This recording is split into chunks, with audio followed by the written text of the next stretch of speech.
Not yet, I've been chatty. I saw Maureen, Wait, she's here? didn't? She's in the little Didn't section. Maureen come in with all of her stuff?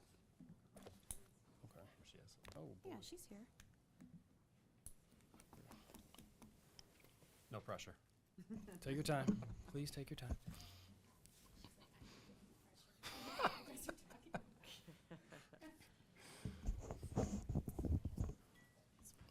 All right, 7:01. I would like to call the November meeting of the Marker School District 60 Board of Education to order. Olivia, would you please take the roll? Miss Wright? Here? Miss Patel? Here. Miss Linson? Here. Mr. Schaefer? Here. Miss Bishop? Here. Miss Lee? Here. Mr. Jones? Here. All present. Thank you. Tonight, we start our board meeting with our Gold Star recognitions. So to start, one of the best parts of our board meeting is taking time to recognize our incredible district staff. The Gold Standard Award celebrates those who truly live the core values and staff portrait characteristics each day. So far this year, 79 staff members have received a total of 123 Gold Standard recognitions. These recognitions were submitted by other staff members, parents, and even students. Each month, the leadership team reviews the Gold Standard recognitions and highlights staff who have truly gone above and beyond as Gold Standard bearers. Tonight, we are excited to continue that tradition and celebrate a few of the many people who make District 60 a special place to work and learn. The recognition statement for each staff can be found in our agenda if you'd like to see it. And we want to highlight and recognize the following staff members. So tonight we're going to do something a little bit different. Each board member is going to take a staff member and read the profile. This is a short cut of the full excerpt. So if you want to see the full write-up on each of our recognized staff members tonight, please look at the public section of our agenda. I'll start with Leslie. Okay, tonight I want to recognize Miss Julie Reinert at Marker Intermediate School. We are proud to recognize Julie at Marker School for truly exemplifying our core values and staff portrait every day. Julie builds strong partnerships with parents, fosters a joyful and respectful classroom, and inspires a love of learning, especially in math. Known as a ray of sunshine, she brings positivity, professionalism, and collaboration to everything she does. Julie Reinert is the gold standard.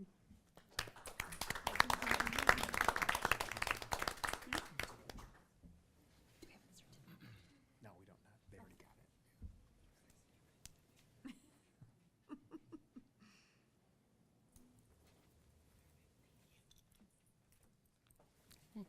Next up, we'll go with Rob. Great. We're happy to recognize Courtney Benfield for her unwavering dedication to students and her warm, student-centered approach to teaching. Courtney's compassion, flexibility, and enthusiasm shine through in everything she does, always putting kids first. She creates an inclusive, joyful classroom where every child feels valued and supported. She leads with positivity throughout the school community. Courtney Benfield truly represents the gold standard. She's not here tonight, but still have a nice round of applause for her. Thank you. And Lisa. Hi, Arlene Lopez. We're proud. We're proud to recognize Arlene Lopez for her warmth, courage, and unwavering commitment to students and colleagues. Arlene fosters belonging through her kindness, leads with authenticity and reflection, and continuously seeks to grow as an educator. Her empathy, collaboration, and dedication to others make her a shining example of the gold standard. Thank you so much.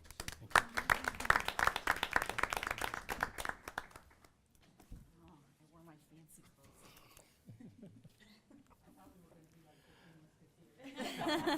15 You stab. We can do a group shot there.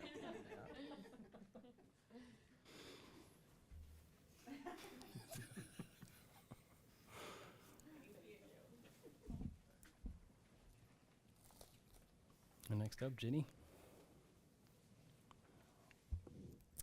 We're proud to recognize Laura Kushniski at Home School for her professionalism, collaboration, and unwavering commitment to student success.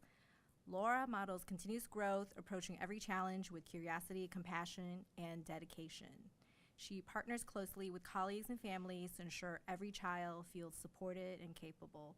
Her leadership and learner's mindset make her a true example of the true gold standard. Congratulations.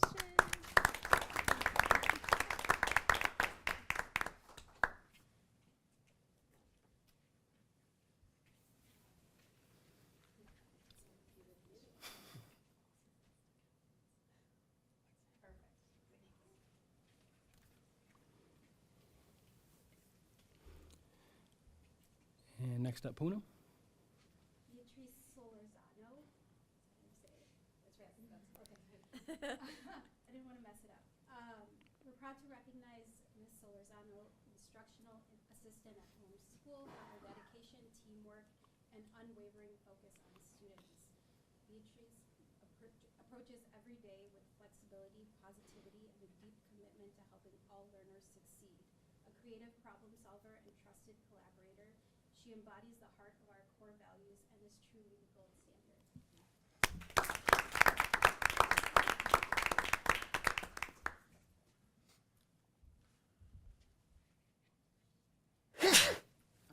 Thank you, thank you.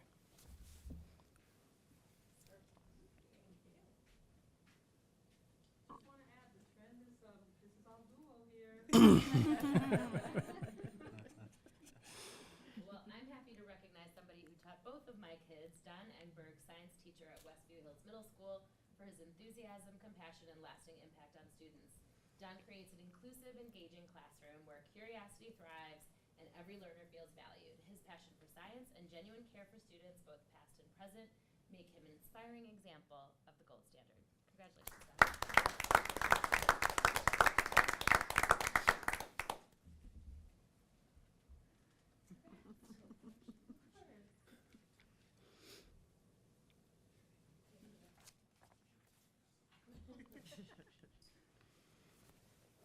All right.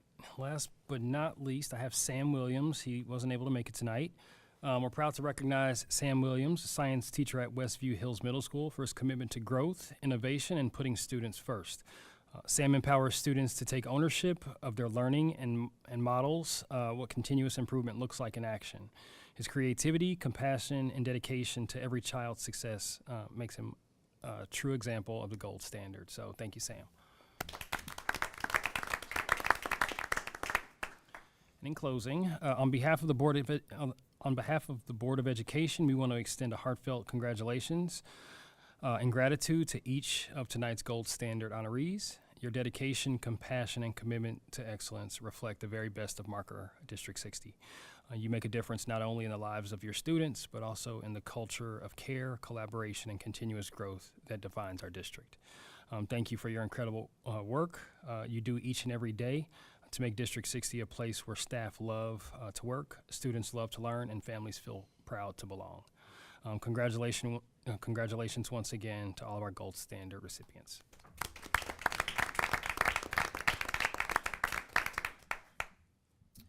So before we move on we have another recognition. So November 15th is School Board Member Appreciation Day in Illinois, every November 15th. And so I wanted to say thank you for what you do for our community.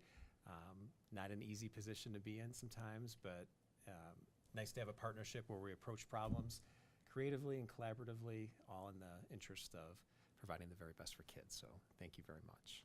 Give you guys a round of applause. We appreciate that. All right, so for logistics, I think we're going to take a group shot. At what point in the agenda? Of the board? Yeah, with the gold. This group? Yes, we Yeah. can do that right now. You want to step out and do that, or? So all the people that were recognized today, we'll take one big group picture with everybody, and easier to do that out in the foyer there. So congratulations.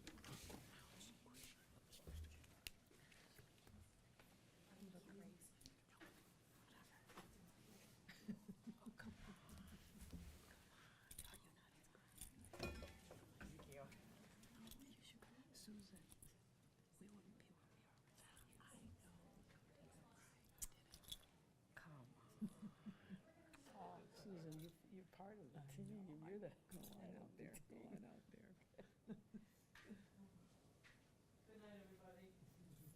night. Good night.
Oh, wow. Send them to Kyle. Did you eat yours? Isn't it basically Dubai chocolate, just not called that?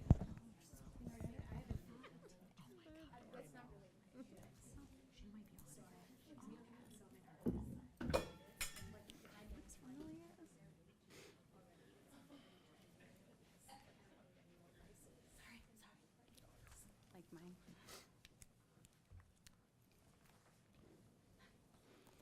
All right, so we'll resume now. At this point, we go through our public comment guidelines, but tonight there were no virtual public comments received, and no one has signed up to speak tonight. So we'll move on to our next item. Section 4, under presentations, we have the results of our FY25 audit being presented, so I'll turn it over. And Sure, you want to take the lead on that, Patrick? Sure. Just wanted to welcome Lindsay Fish, who's the lead partner on our audit. She's from Sickich. It's the firm we've been working with for a few years on our audit. So she'll give a brief overview of the audit and the results, then we'll take any questions you have. okay, thank you. All right, thank you. Well, thank you for inviting me to your meeting this evening to present to you the results of your audit for the year ended June 30th, 2025. Our audit was conducted in accordance with 2 sets of standards, so conducted in accordance with generally accepted auditing standards as well as government auditing standards. So the purpose of the annual audit is to provide reasonable assurance that the district's financial statements are fairly presented in all material respects. Looks like everyone has the reports in front of you, so my comments, I will begin on the annual financial report. I'll give page numbers if you want to follow along, but you don't have to follow along. You can just listen as well as if you'd like to. So to start, I would like to cover the audit opinion. It's about 3 pages in. It's on Sickich letterhead on page number 1. Second paragraph down notes the opinion that was issued. We've issued an unmodified opinion on the district's financial statements. This means that the financial statements present fairly the financial position and results of operations for the year ended June 30th, 2025. This could also be called a clean opinion. So this is the type of opinion that you'd like to receive. So congratulations to the district on the receipt of that unmodified opinion. During the year, you'll see bottom of page 5, there was a change in accounting principles. So the district was required to implement a new accounting principle this year, GASB Statement Number 101. This changed how unused leave benefits were required to be reported. So this did result in a restatement of your beginning net position. Our opinion was not modified with respect to this matter, but we always just point out in the opinion when there are changes in accounting principles that are implemented. If you flip forward a couple pages from there, there is another opinion that's on Sickich letterhead. This is our opinion on internal control and financial reporting and compliance and other matters. So as a part of our audit, we review internal controls and tested compliance with applicable laws and regulations. The result of our audit procedures noted no instances of non-compliance with laws and regulations. However, we did report one significant deficiency in internal control. This is on page number 7. So this significant deficiency is the same that has been reported in previous years related to segregation of duties. So because your CSBO has access and performs a lot of the accounting functions, such as access to the general ledger, checks, performing bank reconciliations, items of that nature, certain duties aren't fully segregated. So in a perfect world, you'd want to segregate who can authorize transaction, who has custody of those transactions, and who can record those transactions. So these type of findings that we report can either be reported as material weaknesses or they can be reported as significant deficiencies. So a significant deficiency is less severe than a material weakness, but is still something that we think is important enough to report to the Board of Education. So it's also important to note that we did not find any irregularities or instances of non-compliance or anything of that nature, but auditing standards do require us to report these control matters whenever they exist. So not as a criticism or an I got you or anything of that nature, just simply a part of maintaining transparency, as part of the audit process and with the board.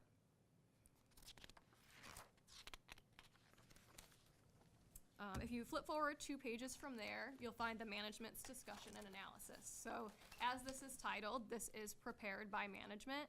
And I always say if there is one part of the audit report, you're going to read it as a pretty thick report here, I would always start with the management's discussion and analysis. And the reason I say that is, again, it is prepared by management. And you'll see a little bit more of the why behind why the numbers changed. Within the audit report, it's really just a lot of cut and dry, here's the data, but we're not really painting the picture or telling you the story behind why these numbers are changing year over year. So you'll find a little bit more of that analysis and some year-over-year comparison and budgetary comparison and items of that nature within the management's discussion and analysis. So about 8 pages of management's discussion analysis is a little bit easier than 100 plus pages of the remaining of the report. So I'm going to flip past the MD&A, and your financial statements begin on page 9 and 10. So 9 and 10 is your statement of net position. So from here, I'm just going to give you a few financial highlights. The statement of net position is what I always call like your 10,000-foot view of the financial picture of the district, because this pulls in capital assets that are owned by the district, also pulls in any long-term pension liabilities, any long-term debt as well. So these items are things that you only pull in annually to prepare your financial statements. Statement of net position isn't really something you use in your day-to-day operations. Is really just you're required to report it to have that unmodified opinion on your financial statements. So overall, assets and deferred outflows is in the middle of page number 9. Total assets and deferred outflows was $66.9 million. Total liabilities and deferred inflows of resources is kind of on the middle of page number 10, was $65.4 million. So you had an ending net position of $1.53 million. Of that amount, 6.4 was what you have invested in capital assets. You have net position that is restricted for various purposes there, generally due to tax levy restrictions on how those funds can be spent. And then you have an unrestricted deficit of $7.4 million. So the reason you're seeing that deficit there is, again, because you're pulling in a lot of those longer-term liabilities, such as your pensions. Those aren't things that you're required to, write a check for tomorrow, but it is things that we track and report here on that statement of net position. I'm going to flip forward a couple pages from there to page number 14. Page number 14 is your income statement for your funds. So this is probably more what you're used to seeing. So there's no long-term assets, no long-term debt, no pension items are included within these figures here. Total revenues, top of the page there, was $35.2 million. Total expenditures were $36 million. for an overall excess deficiency of revenues over expenses of about $830,000 decline there. And then there's a section called other financing sources or uses. So the district issued bonds this year, which increased your fund balance by about $8.9 million. So overall, third line up from the bottom is your net change in fund balance. So an increase of about $8 million in fund balance, and that increase primarily due to the issuance of those bonds. A few highlights for your revenues and expenses. Property taxes totaled $23.7 million. That's your largest revenue source. You had state and federal aid of about $10 million and investment income of $356,000.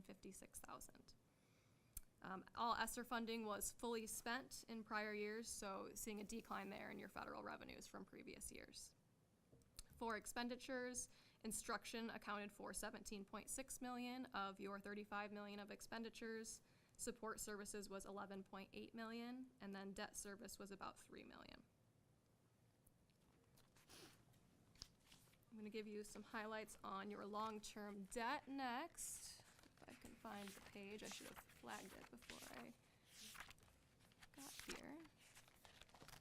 So your long-term debt is within your notes to the financial statements. So after those, a few tables of all the numbers is what's the notes to the financial statements. So it's just a little bit of detail as far as, accounting policies that are used by the district is included in those notes to the financial statements. There's details on your capital assets, details on your long-term debt, and then pages and pages of information on your pension plan as well. But long-term debt is found on page 27 and 28. So the district had $37.5 million in outstanding debt during the year. As you know, the district issued some debt as well. The district's remaining legal debt margin was $20 million, so you're well within the statutory debt limits as well. As I talked about pension, I'm not going to go too far into the weeds on pension, but the district does participate in various pension plans. So Teachers Retirement System, TRS, Illinois Municipal Retirement Fund, IMRF, and then the Teachers Health Insurance Security Fund. So at year end, these pension liabilities were approximately $2.6 million, and then the OPEB liability was about $3.2 million. So again, these obligations are all long-term in nature, just items that were required to accumulate and report within your financial statements. All required contributions for those pension plans was made this year, so all set on those pension liabilities. From there, I am going to cover your ISB financial profile score. So that's in your Unbound report that you've got. I don't have an Unbound. Oh, okay. Well, I will still cover it for you. It's attached to the agenda electronically. Oh. so I'll look at it. Okay. So I don't have to tell you to flip like 8 pages in because it's kind of hard to find there. But for your ISB financial profile summary, I think this is always an interesting topic that everyone likes to hear about, that ISB financial profile score. So in addition to issuing your annual financial report, we issue this ISB annual financial report as well. So what's in this ISB report is essentially just a regurgitation of all the information that's in your audit report. It's just like a standardized format that everyone is required to fill in these forms and submit them to ISB. So it's a template that's provided by ISB, and we just fill in your information there. But for the financial profile score, ISB takes that information that's entered into that AFR and gives you a scoring, 0 to 4, based upon your financial health. So it looks at 5 different metrics. It looks at your fund balance to revenue ratio, your expenditures to revenue ratio, your days cash on hand, short-term borrowing maximum remaining, and then your long-term debt margin remaining. So based upon ISB's scoring system, the district was in the warning designation this year. This is the same designation as the prior year, indicating that you're somewhat consistent with prior years. I think the score itself went down slightly from the prior year, but is still in the same designation. And the main change, I think, was the days cash on hand, reflecting the use of reserves for some capital projects and operational commitments this year. So while the financial warning essentially just gives you some areas to monitor, such as cash flows and reserves, the district does continue to meet all of its financial obligations, remains well within its statutory debt limit. So things to look at. We were kind of talking about the financial profile summary score. Looking at the expenditures to revenue ratio, having a balanced budget and balanced operations in future years will help improve that score going forward. So can I ask a question? You want me to wait till the Yes. end? No, you can absolutely ask a question. So our score was 2.9 according to all that. What is like the average score in the state? So you had a 2.9 out of 4. Right, but what's like average? It really just ranges. I don't know if there's necessarily an average. It's pretty rare to get like a 4 out of 4, but you know, in the 3s is generally average, I would say. You know, mid 3s probably. You gotta be over 3.1, I believe, to get to the next level up, which is the review status. So basically, if we just, Next level past financial warning. yeah, better, yeah, yeah. So one of the metrics is expenditures to revenue ratio. So if we correct that and our revenues exceed our expenditures, well, that portion will get bumped up to a 4, which would raise our overall score to 3.25, which would put us back in review status. So that's one we can control the most, I would say, at this point. Does this score, like, is it something ever used in anything for us? Like, is it like, does ISB ever look at our score for any other purpose besides the audit or? Like to decide on grants. Right, or- like, Not No. necessarily That's what I decide on grants or anything, but if you do drop to a certain level, like ISB will step in and offer services to help you with like budgeting, forecasting, and items of that nature. So that just gives them kind of a snapshot of where things are at to see if they need to step in and provide any additional assistance or oversight. at what level do they feel that they need to step in? I believe warning, they will provide like assistance with forecasting, and I believe there's one more under warning, which is when they will step in at that point. It's called watch. So you'd also have to be required to have a deficit reduction plan as part of your budget, which we're not close to that We're yet. not close to that yet, okay. I talked to some of the ISB consultants about that. If you start getting a watch territory, then we'll start requiring some additional like reporting on a monthly basis, like your cash flows. But your deficit has to be like a third of your fund balance, so you'd have to have like a $2 million, $3 million deficit, Okay. to be at that level, so. Have we accessed any of those additional resources, or can we be on financial warning forever or indefinitely without taking resources or accepting? I mean, you could stay in warning forever. I'm not sure, Patrick, if you've reached out to ISB on any of the resources that they can provide. Yeah, the ISB consultant, like what I just said, like if they'll start requiring things, I mean, Are we using them? no, not at the moment. I mean, there's Okay. nothing they can do. It's more punitive from what I understand. It's just requiring us to report on our cash flows every month and just they're more closely monitoring us, so. If we were in the lower status. If we were at watch status, yeah. I So think we're not, I- The resources are not really resources, they're more. I'm talking about warning, though. She said we can, At this level. yes. Are there resources that we should be leveraging or could be leveraging to support us? Is that what's behind your question? Yeah, she said at warning, the state will offer resources. I'm saying, have we accepted those resources, or do we see a need to or a short-term plan to access those resources? I don't think there's any, I'm not sure really what resources they would offer besides providing us more funding, which you're not going to, but, I would agree. I don't. we we're not always at- have access to the consultants, Right. I mean, for questions and things like that, but, So really ours is in our own control of changing how we spend. mhm. Okay. Yeah, and as we'd mentioned, kind of the first step would be the expenditures to revenue ratio. So if your expenditures are higher than your revenues, obviously you're drawing down fund balance and that lowers your score. So if you were to increase that score, that's pretty heavily weighted in this like equation that they make up. So like that itself would bump you up a little bit. Another heavily weighted is your fund balance to revenue ratio. So that would be more of a kind of a long term to slowly increase that fund balance to revenue ratio. Okay, thank you guys. Thank you. Yeah. I think if the revenues are exceeding expenditures too, that our days cash on hand would probably bump up too. So once you get to 90 days, that score will go up too. So that would keep us firmly in review status, I think. If Okay. we can get those two metrics moving upward. Sorry to interrupt you, this is an annual score, right? Hmm.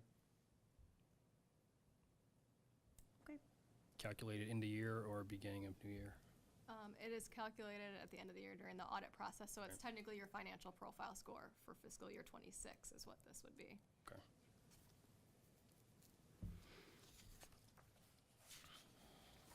Your question was a good timing because that was kind of the conclusion of what I had to share this evening.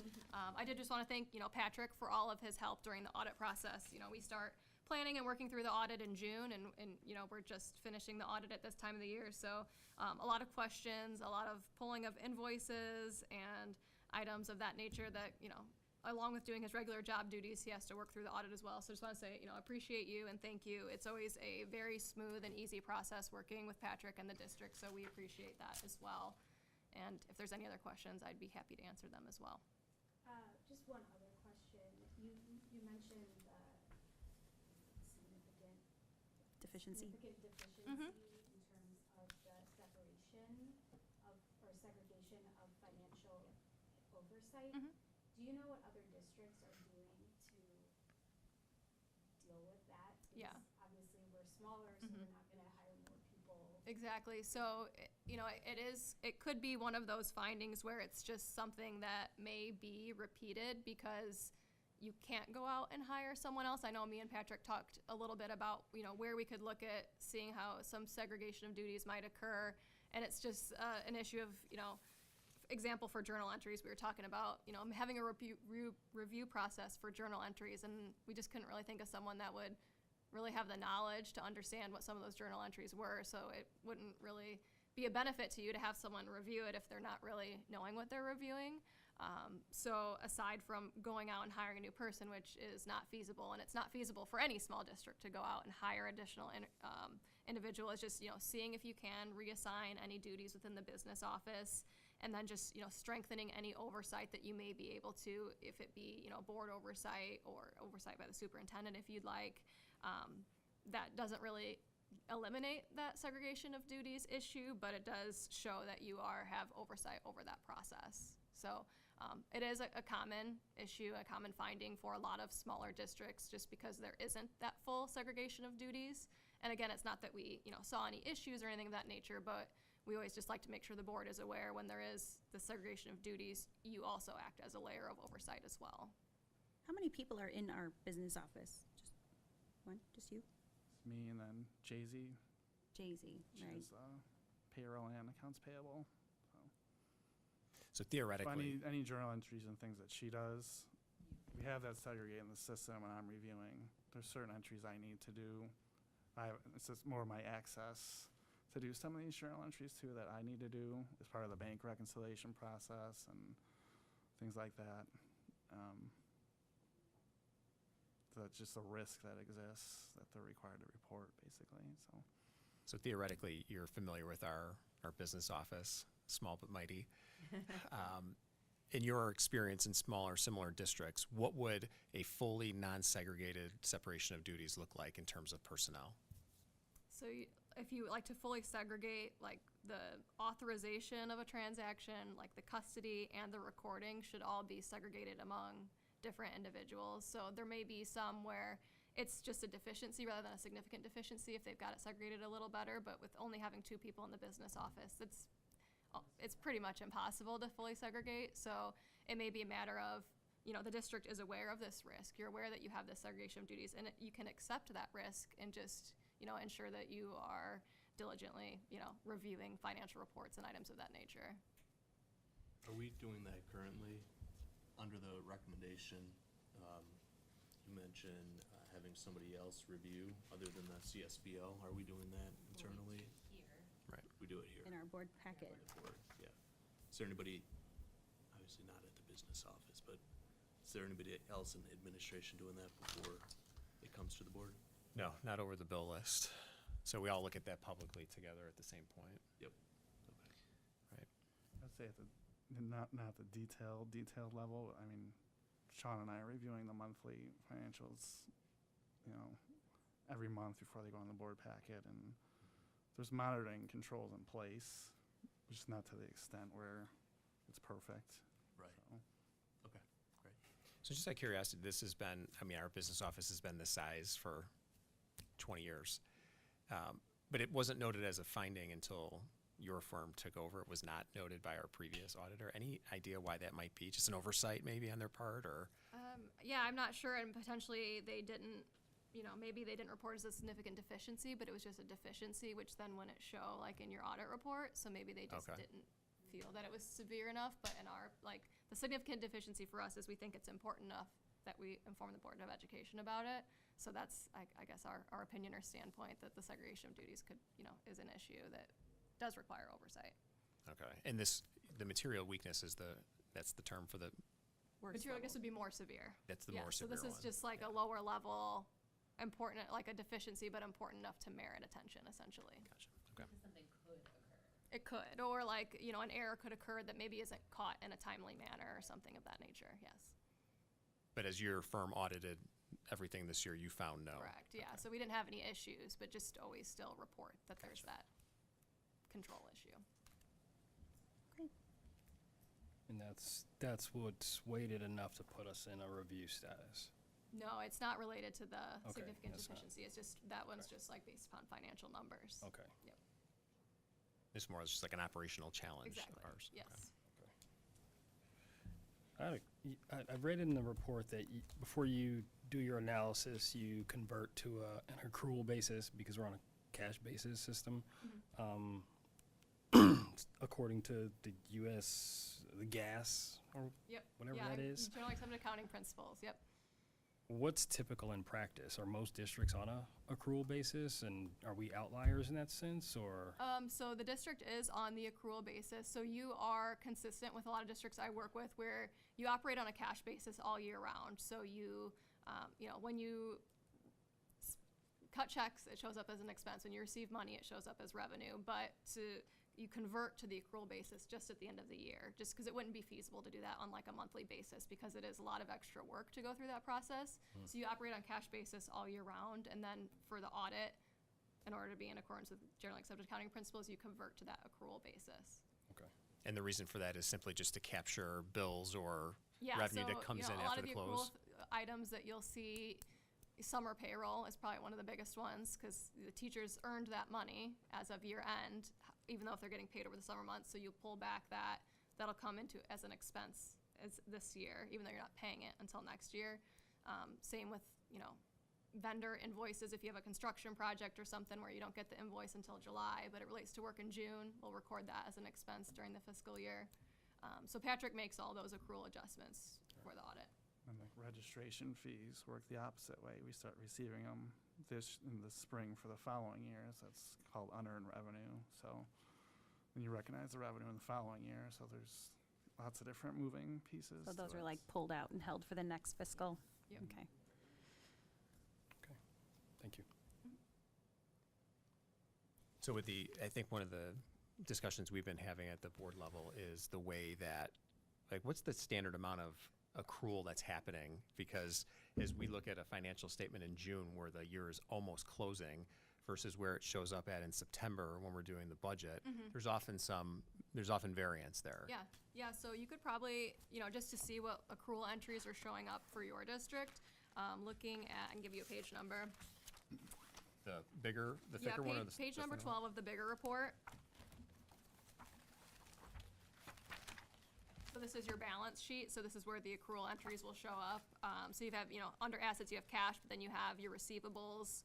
So you have property taxes receivable, that's offset by a deferred inflow of resource. So that's essentially a net that doesn't affect your fund balance because you have a receivable, but you intend to finance next year. But then you also have some intergovernmental receivables of $421,000, some prepaid items, and then the liabilities, as we were talking about, you've got your accounts payable and then your salaries and wages payable. So those are the main accruals that you'll see there on page number 12.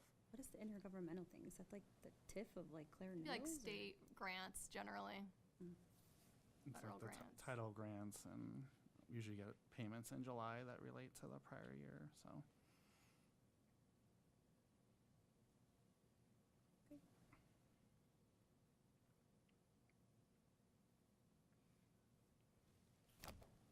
Anyone else?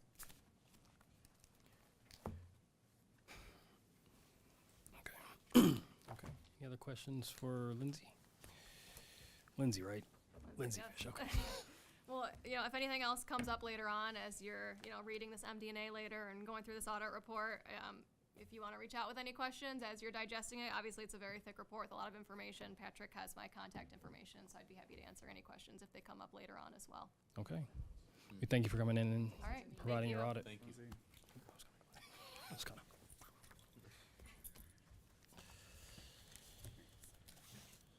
Yeah, and then in the consent agenda, all the reports are attached. So the final ISB report, which that's the main one with the financial profile score and things. I would probably focus on that one. Okay. All right. So with that, we'll move into section 5 of our board agenda. First up, Board of Education in section 5.1. We want to start off with our board salute.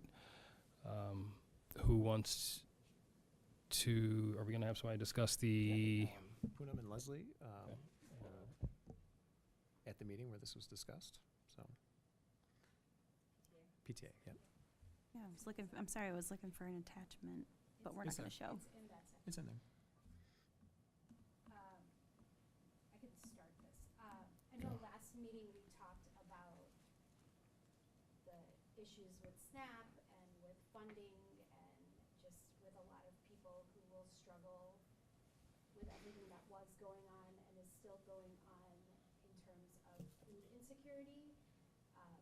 The PTA, led by two parents who are not on the board but got really engaged in this, Ruthie and Beth started a program, like a food pantry just for our district essentially. I know they had a lot of help from Maureen, but they did get it started. I know April's here. I don't know if you have anything to add to this, but they put boxes at each of the schools and they took donations and they raised $5,000 almost in donations so that they could buy snacks for students at school and that they could give out bags of food to families in our district that needed the help. So just wanted to highlight that I know we talk a lot about how engaged our PTA is, but they really did step up, and it's obviously needed in our district, and so thank you to the PTA and thank you to those parents who really did, that we talked about it, but they really talked about it and got stuff started, and our PTA board talked to the state because there are financial implications, and so they were able to figure out a way to make it work. And so just thank you guys for everything that you've done, and thank you to those two parents who really stepped up to the plate and hit a home run really on this. So they're doing some pickups, multiple next week. The typical weekly one they were doing while SNAP benefits were not being dispersed. And then they're also doing a pre-Thanksgiving related one. If anybody wants to donate or help out, those, like she said, those boxes are in the entries of the schools. And if you go to the PTA's website or scan the QR code in the link here in our agenda, you can donate to this cause and add to it. And thank you Whiteside and Goldberg for their huge $1,000 donation to the movement. Yeah, and I know Aldi gave them a ton of food repeatedly. I think made a couple of donations, right? So partners in the area also really stepping up, which is awesome. and so these boxes are going to be permanent fixtures in each school now, right? Going forward, or is it temporary? We're going to hear from PTA. They're going to visit next month. They're going to come talk about PTA like at a high level, at a glance, and they're going to see, since SNAP's coming back, they're going to see what that looks like moving forward, and we'll get to ask them about it and hear what their plans are. Okay. Great. Awesome. That's great. I've been missing them coming. Well, thank you for working through those efforts. We always like to see how our community comes together in times of challenge and supports each other. So that's amazing. And thank you, Maureen, for helping them get that out. All right. Next up, are those slides public? There. On the agenda? Yes, they're Okay. public. So if anybody wants to see those slides, please go to the agenda and you can see the QR codes and other presentation materials. All right, so a review of the board agreements section is next. This month we'll cover asking questions about agenda items and discussion at board meetings and no surprises. So I usually read these items. So asking questions about agenda items reads, whenever possible, board members will contact the superintendent with any questions on the agenda prior to the board meeting. Board members understand that although they are asking the questions prior to the meeting, they have a right to ask questions at the meeting as well. The superintendent will preface discussion with what the administration is looking for from the board. For example, this is just an FYI or no action is needed, or I am looking for direction on this topic. And under no surprises, no one, superintendent or board members, gets surprised at any time in the meeting or in between meetings. And the truth of no surprises is respect for all participants in the process.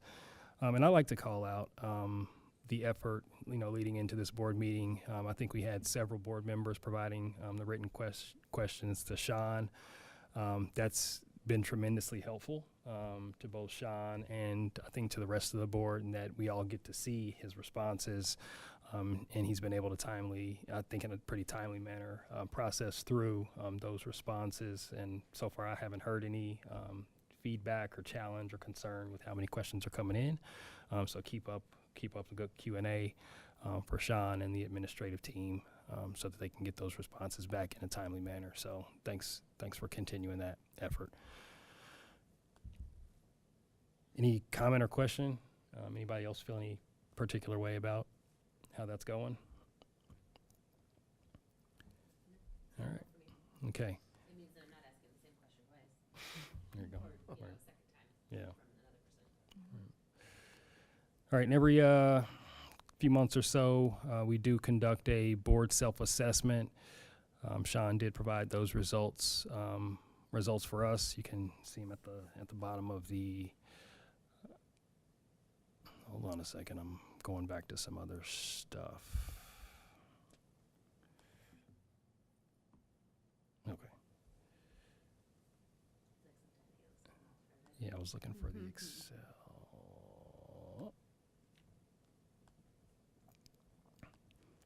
And similar to how we do principals results, if anybody wants to call out anything on the tiny word Excel spreadsheet, please feel free to speak up on anything, any successes, any things that we can work on.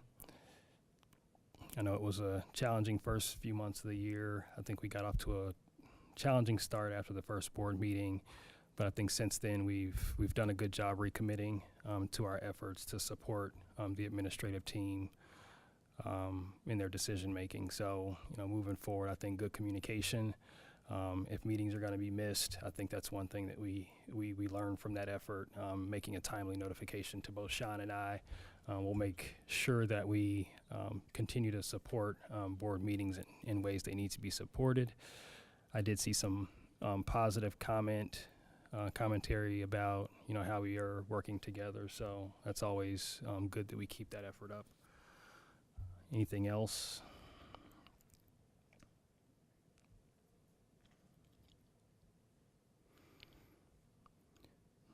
All right, if no, we'll keep moving. Still on the Board of Education section. We have a policy committee update.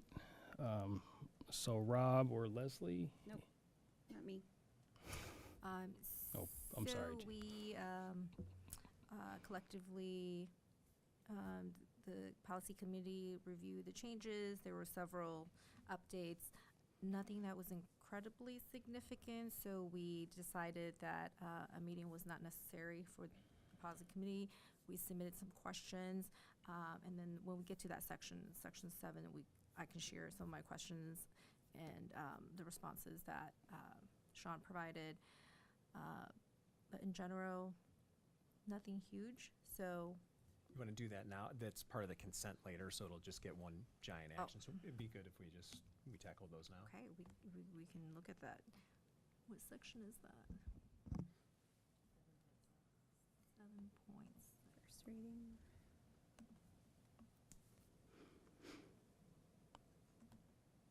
So my biggest questions for Sean when I read this was that I think 7.15 was one that had some pretty new language added. Let's see, what page is that? 715. See a law enforcement request? Mm-hmm. So page 8 on the Press 120 checklist. Yes. Page 8. Essentially, I was concerned there's some language that's added about complying with federal inquiries for our student body versus I think currently it's just state. We report up to the state. So in light of everything that's happening across the country, I was concerned if there's ever a conflict, who and which rules do we abide by? And I think, Sean, what comforted me about that part was you said, we don't track citizenship. You know, we do not report that. We don't track that. So we should be put in the middle of this. But also that our policy is that a parent will have to be present if there's any inquiries about a minor. Right, from any agency, federal, state, DCFS, if it's not related to the parent. So any agency wouldn't have access to students without their parent being there. Including ICE. Correct. But that was the part that I was initially really concerned about. If there is ever a conflict, who do we board? We're a school board. Do we report up to the state? Like technically we're under the state's jurisdiction. How does that work? Yeah, I mean, there's a mixture of both federal and state, responsibilities there. So I think the important thing is that any time that any law enforcement agency would be here to interact with any of our students, they have to be afforded the right to have their parent come up. One of our administrators would be part of that. We have processes in the office if any law enforcement does show up at campus requesting. So we have some documentation provisions, and then the office staff and the principals know what to do, how to respond to that, to make sure that no student is in any jeopardy there. Okay. Okay. And then the other section, I think was like 6 point something on the curriculum. There's some minor changes and additions to the curriculum. Let me find what section that was. 6.4. 6.6. Curriculum content. 6.26, complaints about curriculum, instructional materials, and programs. No, 6.6. Curriculum content. Page 5 of 11. Page 5. Oh, sorry. So here, there's just a number of small requirements, like we should be adding this and this. And my concern was whether or not we're able to do that. Do we have the budget? And a lot of these are requirements that start in 2026. So are we even able to meet those deadlines? And it sounds like, Sean, what you said is that a lot of these have already been incorporated into our Correct. curriculum. Mm-hmm. Yeah, there are items that can be already covered by existing curricula, like the Aaron's Law, the presentations that are somewhat newer, and they're being more further defined now through the statute, so we already have a mechanism to deliver that. So we didn't see anything in there that's going to be a big lift on our part, either financially or instructionally, versus what we already have going. Okay. As you can imagine, the lengthy list of mandates does not get shorter. So, Although one got repealed. yeah. Mm-hmm. The requirement to show students a Congressional Medal of Honor film at grade 7 in high school. That was a requirement? Apparently so. Now it's been replaced. Mm-hmm. So when we have students that are opted out of those presentations, do we have students that are opted out of those presentations? So for the Aaron's Law, we did have Once in a while, yeah. we'll get 1 or 2 students. there occasionally are some students that opt out of the health, like the sex ed parts of health, but that's about it, and it's very, very few. Occasionally, we'll have a social worker that will recommend to the family that we opt out. We have that student opt out just from a trauma-informed perspective, and we'll get the parents' permission for that. And we're still compliant by allowing them to be out of it? So, yeah, we honor the parents' perspective from that, but it's a passive consent. We send a letter home to families. You have to opt out. Yeah. That's, I was just making sure that, Mhm. is it like a percent, as long as such and such percentage of your student body is shown those materials or whatever? No, there's no threshold. It's just as long as we have that as part of our curriculum. Yep, we're okay. So we're good on all of the mandates we're in good shape with right now.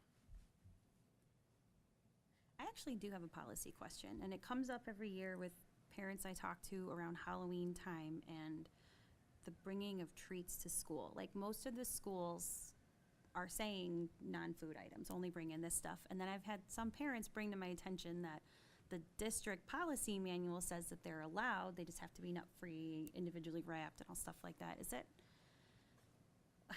So why do we have this policy, but then our schools do a different policy? Like, do we need to adjust ours? Do they need to comply with ours? Like, why do we have conflicting?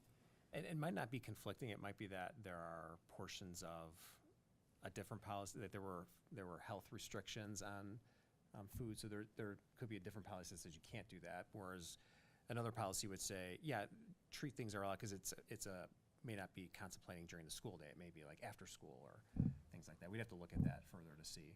It's just something to think about when you guys are reviewing the whole thing. It seems conflicting to have both. The handbook. The handbook, for the school will say one thing, and then our district policy says another, and it's like, why? I'd have to look, if you have something that we could chat about that, because the handbook gets aligned, has references back to the policies on it. So, for most items, so we'd be able to do that pretty easily. Okay. But we could add that to our list. Yeah, just Another something to thing look for at December. later. That might be a compliance thing too, because I know we've had teachers that will say no food items and other teachers that won't specify. And it's easy to buy a food item, right? If you're sending something in, so, but I didn't know that there was a conflict. Are the individual schools' handbooks We just have on one the district website? handbook. It'll be on the district page under parent resources. Okay. All right, well, I don't have to do that right now. You guys can look at it in your policy committee, have discussion. Just wanted to bring it to your attention because every year people bring it to mind. All right. Anything else, Ginny? That it? That's it. Okay, thank you. Next, we'll move to Finance and Facilities Committee item. Yeah, so I'd sent a separate email about this, an idea about creating another board committee that could take, it's more hands-on, deeper dive on two of the most important aspects of the district here in terms of the finances and the facilities. So thought about that very similar to the policy committee, where we have a group of three that we have a standing meeting on the second Tuesday of the month, just to hold that placeholder there. I think the policy committee doesn't always meet every month because there's not updates, but this committee could. And so it sounded like there was consensus about moving forward on that. It's just a matter of who might want to serve on that. Do you want to reshuffle assignments given that new role? And we picked those quite a while ago, so I'll open that up to where you want to take that. Do you have the list of who's in what accessible? Who's in what Sent it via committee? email. Yep. It's in my email, I okay. think it's a good idea, and I'm not in a committee, so very happy to participate. But what time of day did you mean by second Tuesday of the month? So we meet in the evening on the second Tuesday. So, Make sure it's evening and no, not during the day. not during the day. It just might help with people thinking about. Yeah. Working. Yeah, I think we'd stack them back to back so that, and the reason we always do the second, Is also the second? it is, yeah. And That's good for you, you don't have another late night. well, it's a kind of a sweet spot between like the finances ending the month prior, us getting all that together, and then being close to the real board meeting. So just kind of worked out for us. So we'd probably run those like back to back. I don't. I'd be happy to participate if that would be helpful. Yeah, I also thought it was a good idea, and like the idea of finance and facilities meeting separately, and would also put my name in the ring for it. I would as well if somebody can't. I'll be alternate also. Alternate to the alternate. We need three, so that's two. Well, I think I might have Sid. Leslie, Michael, Priya. Sure. Okay. Great. Just have to be careful, 'cause that's 6 of us, right? Well, we'd be two No, separate it's meetings. Right. Yeah. Just, Well, they're formal, these are formal board meetings that are, There's already a quorum. correct. Yep. So Patrick and I would be part of that with you, and we'll look to get that started in December. There's the levy and, getting ready for the financial that- projections, so Starting the 9th. starting the 9th. And you need 100% participation every time? No, not every time. As long as we have a quorum present, so. Technically, someone else Making could sure sit that's in. coming up. It's open, right? Yeah. So it's public meeting, so like, 7 PM you said? So literally, any of us that want to be a part of the conversation could come, because it's a public meeting. Well, you wouldn't be participating, you'd be an observer, like an Okay. audience member. Did you say 7? Well, we have to, we play that one back with our policy group. We typically meet a little earlier on that. So, How long do you guys meet for? it hasn't been an hour, right? You said even when opposite we have things. nothing to say. We talk about end other up stuff. Talking for Yeah. an hour, Right. so It's an hour. Well, So 7 PM financial. 6 or 7 could work for either one of them if that, If you guys are in a 6 o'clock group, I'm happy to do 7. 7's better for me. I am fine with 7. Me too. Yep. okay, so we'll stay 6 and 7.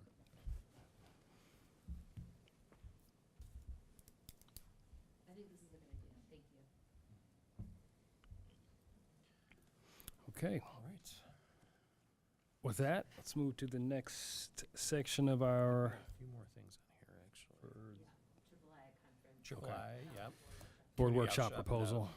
Board workshop proposal. So, Yep. we don't have a formal January meeting scheduled, and I happened to have a conversation. Patrick checks in still from time to time, and referenced that, he was available on that day, because I mentioned we weren't having a meeting.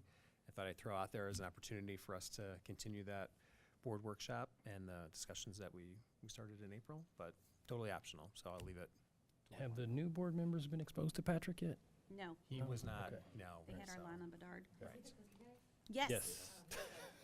Well, that was I thought, he Like was, literally all I remember, everyone walked away with some tangible things from his presentation, so. including that he. Is that- like, He Yes. brings cookies. Yeah. Yeah. That he make, like homemade. I vote in favor of. We'll have a cookie meeting. Okay. So instead of a regular January board meeting, Right, 'cause we we don't would have a make, regular- Already is not on the calendar. right, Correct. which is not on the calendar, we could fill that day and time potentially with Patrick.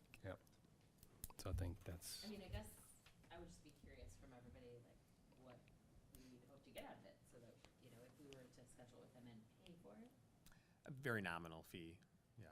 that we are getting something that we want out of it. I think that is usually I Yeah. don't want it to be a repeat of what we've already did in April. I think it would be good to, like you said, go a level deeper. Right, and that would be the thought there, yeah. Even with What our does that mean? self-evaluations, we have an opportunity to explore some of the things that are on our evaluation. We can pre-share it Yeah. with Patrick, so We could. he can inform. That's a good idea. Yep. Pre-share. All right, so in the same spot as where we would typically have a meeting? Third Tuesday, 1, 2, January 20th.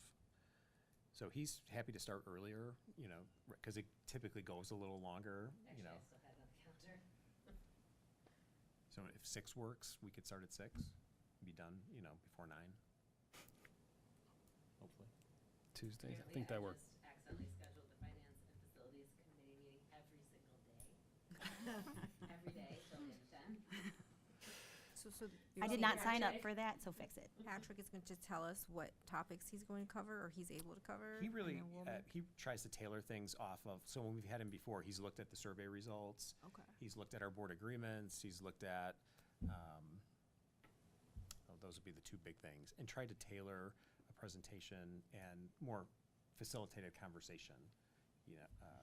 Governance management, whose decision, challenges that have arisen in other school boards and how they've addressed those, and kind of role play some of those scenarios. So it's really tailored to what our data shows and what our experiences have been. I think post triple I, we can inform based on what we take away from that too. So if we can actually sit down and talk about what we've gleaned, we can make some suggestions. That's a good idea. Would 6 o'clock work for a start on that? We'll start. Yes, I Start will with miss that. it. No, I mean, we may be rolling in a Yeah. little bit late, but Yeah. I can aim for 6 for sure. Okay. Okay. 6 Next. on January 20th. Yes. And on the planning, it looked like everyone had filled in some ideas for things that they're going to participate in, or they're interested in participating in this weekend. Yeah. You know, there's a lot of good sessions this year. Oh. Yep. I thought they've done a really good job. And there were like a lot of sessions I wanted to attend in the same period. I So know. I want to make sure that we're really doing a good job of sharing out in December. So, you know, Where's grabbing my email? materials for everyone or taking pictures that we can share. Download slides. Notes. Yeah, I think that would be really helpful. Yeah. Because I think there were some really interesting things that are like about things that we're working on right now. I know that one of the things I brought up a couple months ago was, do we want to earmark one session to do together and do some learning together, or a bulk of us go? It's something we could discuss. We could discuss it. I had a hard time finding one. I know there are at least a couple sessions that there will be at least 3 people in. So even if we, Pick one of those. I'll use the word divide and conquer. Those groups of 3 can bring back something from each, Yeah, that's good. and we can share I really significant think learnings. filled out. Yeah. Yeah, in the past, any handouts that were collected or pictures or notes, we've uploaded those into Google Drive so everyone can access all of the materials that people walked away with. Yeah. So we can do that again too. Where is the email where we had the sign up? I can send you the things we want. Research conference planner and I'll put it in. There it goes. Call Triple I Plain bread. schedule. That one. But where some of us had like this one or this one, if somebody else is doing one of them, we should probably go to a different one then. Yeah. Unless it feels like it can be useful to have more than one person at that time. So did anyone see one that they thought maybe all of us should be in on, or are we okay with divide and conquer this year? I'm okay with divide, to be honest, based And on two, the because there was a schedule. lot of really good ones at the same time. Yeah. There were a lot of good ones at the same Yeah. time. I have one session that's eaten up. There were actually good ones on Friday and good ones on Sunday morning this year too. And it looks like we're actually gonna have multiple people in possibly similar ones at the same time, so that's maybe not full board, but at least a few Yeah, of us that's good. together, so yeah, I'm okay with just going that route. Yep. Well, it's always good to have a plan B for a time slot, just in case it's Just in case it's not what you not think. meeting your needs, right? That's you. That's why you always stand in the back and cut out. You're always like Well, gone. They're not It's as a- good as Yeah. you think they are. The description's a bit misleading. Or it's He's hard to please over here. presentation. Sometimes I am too. It's super important to look at who's presenting too, Yeah. you know, if it's a rural district, a lot of Oftentimes times it's doesn't different. have anything. And there are some good ones, but like I'm starting to realize now that I've been so many years, like, oh, I think I've actually already seen that, even though it sounds good and I know that person, I know what he's gonna say. And they're using the same materials. Yeah. Right. Location too for the new board members. The Swiss Hotel is across the river from the Sheridan's across the Sheridan's river from across, everything That's right. else. And Hyatt Regency and Swiss Hotel are on the same side. Sheridan's. Comfortable shoes. Yeah. It's really important. It's actually gonna be warmer this year than many others, so I'm excited for You that. don't want to be walking on like Laura Wacker in like high heels. Not looking Facts. at any one person. Where, the place that we are going on Saturday for lunch, wait, when's the parade? Friday night or Saturday? Saturday night? Okay. 6 PM, I think. Or 5:30. It's being broadcast at 6, so I'm sure it starts earlier, you know, all the hoopla. And the roadblocks. Yeah. Okay. Well, we'll Alright. keep editing on the fly with the conference planner. Really anxious about that. We're good to go. All right, we're good on that topic. So community outreach is our last section here. Reviewing upcoming community events. We have a parent coffee on November 20th at 6 p.m. to 7 p.m. at Holmes. There's a Village of Westmont. There are a couple board meetings coming up. One November 20th at 6 p.m. and one December 4th at 6 p.m. So. And I know there was a question about this. They said it was going to take some time. And I felt like we were going to get something sort of toward the end of the year. So there probably is a point where we should reach out. Do you think Yeah, I was that thinking would be- post Thanksgiving, early December. Okay. Yeah. I was kind of thinking the same thing. Yep. So maybe we can discuss that. I don't know, it would probably need to be before our next board meeting.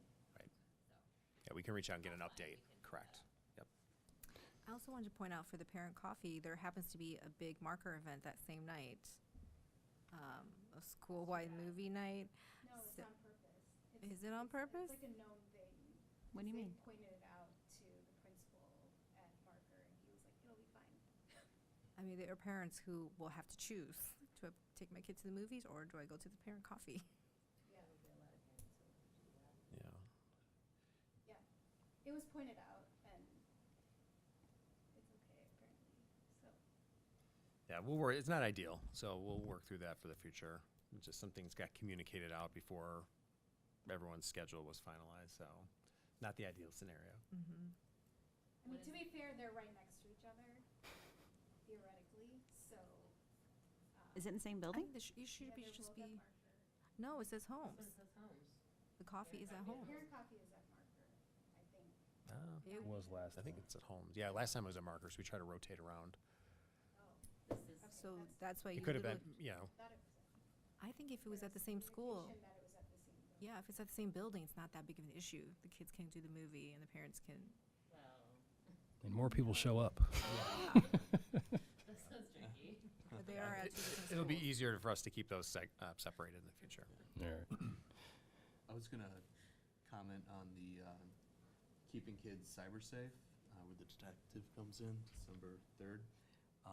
It's an awesome presentation. we? It's not on here, it was in a newsletter that Sean sent out. It's a great presentation. The presenter had a Retired- microphone. Yeah, retired detective. Yeah, retired, Detective Richard Woodstocky, maybe? Stocky, yes, Um, it's December 3rd. Yeah, I was gonna just recommend if he can hold the microphone or have a microphone that moves with him, because he paces a lot, which Maybe a is, lapel, do we have a lapel? yeah. But the recording device was on the podium, and so you couldn't hear him if you were tuned in virtually. Okay, got it. When is that, Maureen? December? It's December 3rd, and it's going to be here. What time are we at? I believe it 6 is p.m. 6 o'clock to 7:30, and we'll record it, and it'll be on our website. They said to bring your child's phone with you It's to helpful it. to have it if you can unlock it, because he'll be able to show you some tips and tricks on. To find things that are hidden and things like that. And the kids don't actually get the presentation until the next morning, so they don't know why you want their phone and haven't figured out what they talked about. Just make sure you have the passwords. Or a fingerprint in your phone. Yeah. We had a great suggestion come out of the trunk or treat about helping families start to prepare for college planning earlier. I feel that very acutely right now. And, so we have some resources, and we're going to alternate these every other year. So Detective Ostaki comes this year. Next year, we'll do the college planning and financial know-how for that. Oh, I like And we'll that. just go back and forth with those.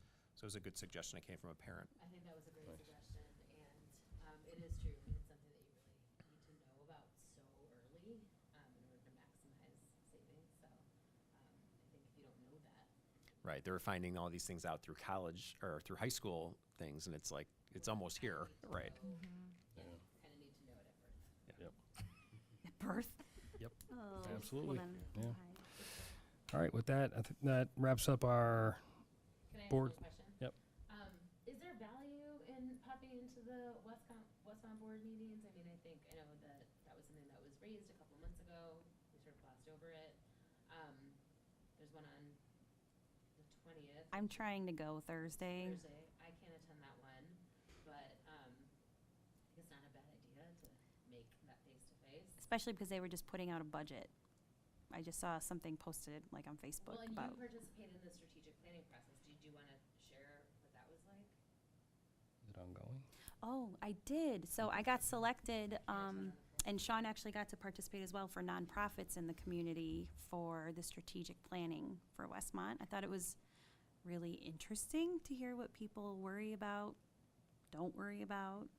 There was a lot of talking to people about who actually does what, though, between school districts, town, and park district. No, it was really interesting. The thing that popped up the most that Westmontians are worried about at the moment is getting more access to cross the tracks besides just Cass Avenue because of how backed up it gets. That bubbled up in every single section of everything we talked about. So we'll see if something comes out of that. But I did bring up my concerns about their restructuring of the TIF here on the south end of Westmont that affects our kids and the money that comes back to us and just for our community as a whole. Like, we don't want it to stay looking like that. We want things in that are going to be sustainable and last. So it was cool. Who from the village was there? No one.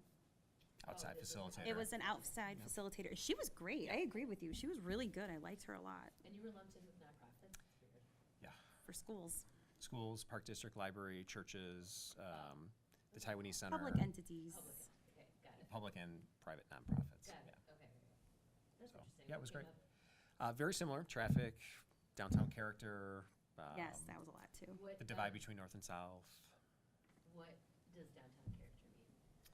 Is it like? Make it look nicer. Yeah, I was gonna Yeah, say, there's make it conflicting nicer. thoughts about should the downtown be more like Downers Grove or should it be more like it is now? So there's differing opinions on that. So we shared the financial side of things. I think on the positive side, there's a lot of talk about how supportive the village is of us. You never really get a no answer when you need something from them, which is not the case everywhere I've worked at before. So Really cooperative public services like Yep. fire and police and so they're going to take that input and try to map a vision forward. Love it. Yep. That's so cool. Thank you for sharing. Absolutely. Yep. And Thank you for trying attending. to go on Thursday.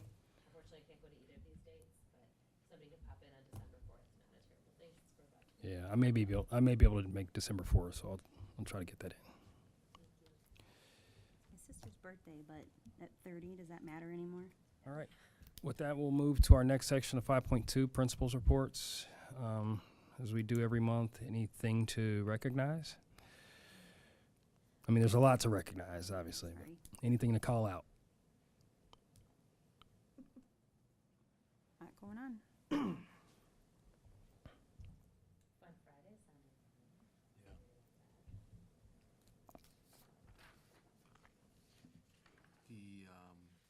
There was a Veterans Assembly, I saw that. Veterans Day here, and my dad was able to attend, and he said Oh, he's raised 3 kids. He's got, 9 grandkids in public schools in the area. He's never seen anything like that or participated in anything like that. So, It's one of the most special. yeah, It's it one was, of the most special days of the year here, I think. yeah. Proud to be here. Yeah. Part of it. That's Yeah, great to hear. thanks for putting that together this year. I think it's really fun to see all the things they're doing to drive attendance across the buildings. I know that's been a problem across the board for a number of years, and even like middle schoolers saying, "Oh yeah, I think we're leading on attendance." Like my 8th grader is never saying that kind of thing anymore, and it's really fun to see that the things they're doing are driving that kind of interest among the students. So, and I know Marker's doing things and Holmes is doing Fun Fridays and things like that. I think it's really great that all of the leaders at all of our buildings are doing so much to drive the attendance and engagement among the students. So kudos to all of them and all of you guys for coming up with plans for all of that. I formally request that if they duct tape Alistair Scott to the wall, I want pictures at our next board meeting, because I would like to see that. Be there. It's supposed to happen. So Nice. You have cultural celebration happening tomorrow, looks like, at Holmes. We already talked about the movie night on the 20th. And parent-teacher conferences. Look forward to attending those. Yep. All right, with that, I think that's it. We'll move to our Director of Student Services, Ms. Kidd. Okay, continuing with that attitude of gratitude, we're just going to kind of really circle back to highlighting some of the people that are making things move forward in the district. As we round out the end of the trimester and focusing on keeping our students healthy. our district nurse, Amy Bailey, and our building nurses, Ms. Diaz, Mrs. Crawford, and Mrs. Purgatorio, have been really busy in making sure that all of our student records are complete so that we have all of our students have their immunization records and physical records ready to go, so that we didn't have any student that was excluded from school at the deadline of October 15th, which is really saying something related to their, not only their stick-to-itness, but making calls, sometimes referrals to doctors, sometimes connecting with me to make sure that we have transportation for some of our students to get to doctors. So really so grateful for all of their work. Ms. Bailey is the only nurse in our entire district that has the certification to provide vision and hearing screenings, mostly because the state is really stingy about who they'll allow to have certification. And so she conducted about 560 vision screenings and 740 hearing screenings on very wiggly friends. So she not only conducted those, but then re-screened several students who didn't pass, and then provided referrals to families. And then the next step is connecting with families to make sure that they followed through with those referrals. And then the next step after that is making sure that those students who can't afford either hearing aids or prescription glasses, connecting them with outside resources through outside agencies that will help fund those. So we're really grateful to all those people in our buildings that make sure that our students are healthy. I'm happy to report that we didn't have anyone excluded. And then her next step is making sure all that data is put into a database at the state level so that we're compliant with a system at the state level. Are those screenings done for students that don't have the vision testing results, or is that for everyone? It's required by the state at certain grade levels for hearing and vision. And then on top of that, she goes out to all of our students that are in outplacements and then carries her little screening kit with her out to all those placements and does that for our students with disabilities. It's also required for every student who has an IEP that they do that annually. So she's quite busy in the months preceding Christmas. Our holiday giving tree will launch tomorrow. I know it says November 21st, but we had a mailing going out tomorrow with the board briefs, and so I thought, let's consolidate all of that communication. So Kyle will be sending out a communication tomorrow afternoon. Families and staff can elect to send gift cards to school offices and drop those off by December 7th. All of our social workers have been hard at work kind of putting all of that into a sign-up genius so that families in need can utilize those gift cards to purchase gifts for their students, for their kids over the holiday break. So I'm very grateful to all of our social workers for making that happen. Might make sense to adjust the subject line so it's not just board briefs. He's doing two separate mailings. That one's board briefs are going in the morning, and then this is going to go in the afternoon. He wanted to make sure that They were together. yeah. Make it a little more festive. Exactly. Westview's SLT just sent an email today saying they're doing a movie night to try to raise money for this too, which is great. Great. I know. It's really nice I was so grateful to Mrs. Lathrop for doing that. So, and then finally we have a new social worker. Our social workers are just really knocking it out of the park. I'm so grateful for Mrs. Jankowski, who is our returning social worker, but all of our newly hired social workers are great. Carrie Castaldo is a new social worker that is working in our Preschool for All program, really basically working with families. She's part of our grant. And she has launched a parent coffee just for our preschool families. And our first parent coffee was this month and really had an excellent turnout. She had 16, I think it was 16 or 18, I can't remember, families come to the first coffee. If you know anything about, that's an excellent turnout. And we're just really happy that she had that many families turn out for her first event. And future sessions that she's going to offer are really helping to support families understanding socialization for our 3 to 5 year olds, emotional regulation, independence, and healthy technology use. And we really look forward to continued partnership with our preschool families and helping her connect families together. So really just grateful for all those people that are working, not necessarily behind the scenes, but really working to support our families in really meaningful ways in the schools this year. Questions? On your first item, how can we get Miss Bailey some support? I know this weekend there will be at least a couple sessions with state reps. Can we emphasize how difficult they are with granting the licenses necessary to get certified staff to do these vision tests? Or It is would be great.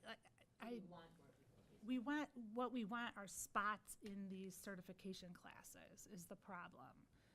They don't give them out. Like if you have one nurse who's certified in your district, they consider that enough. Even for giant districts? Even for giant districts. because if we're getting through all of our students and it's already December, you've got a child in a classroom who possibly has 3 months reduced needed ability glasses. to see, Mm-hmm. and that's terrible. Mm-hmm. So I know at least there will be a couple sessions where we can engage folks that may have some vision to see, but if they're only giving us one seat, that doesn't seem adequate.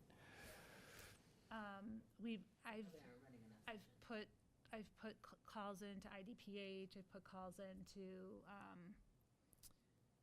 DuPage County Health Department. Those kinds of things, pleading like, can you get us one spot? It would be great to just get one more nurse in. It's an issue everywhere though. You have to go through that particular class. Yes, you have to have, Can't do it somewhere else. right. So it is an issue. Squeaky wheel gets the grease. We'll try to squeak a little bit this Okay. week. Thanks, I appreciate it. Anything else? Any other comments?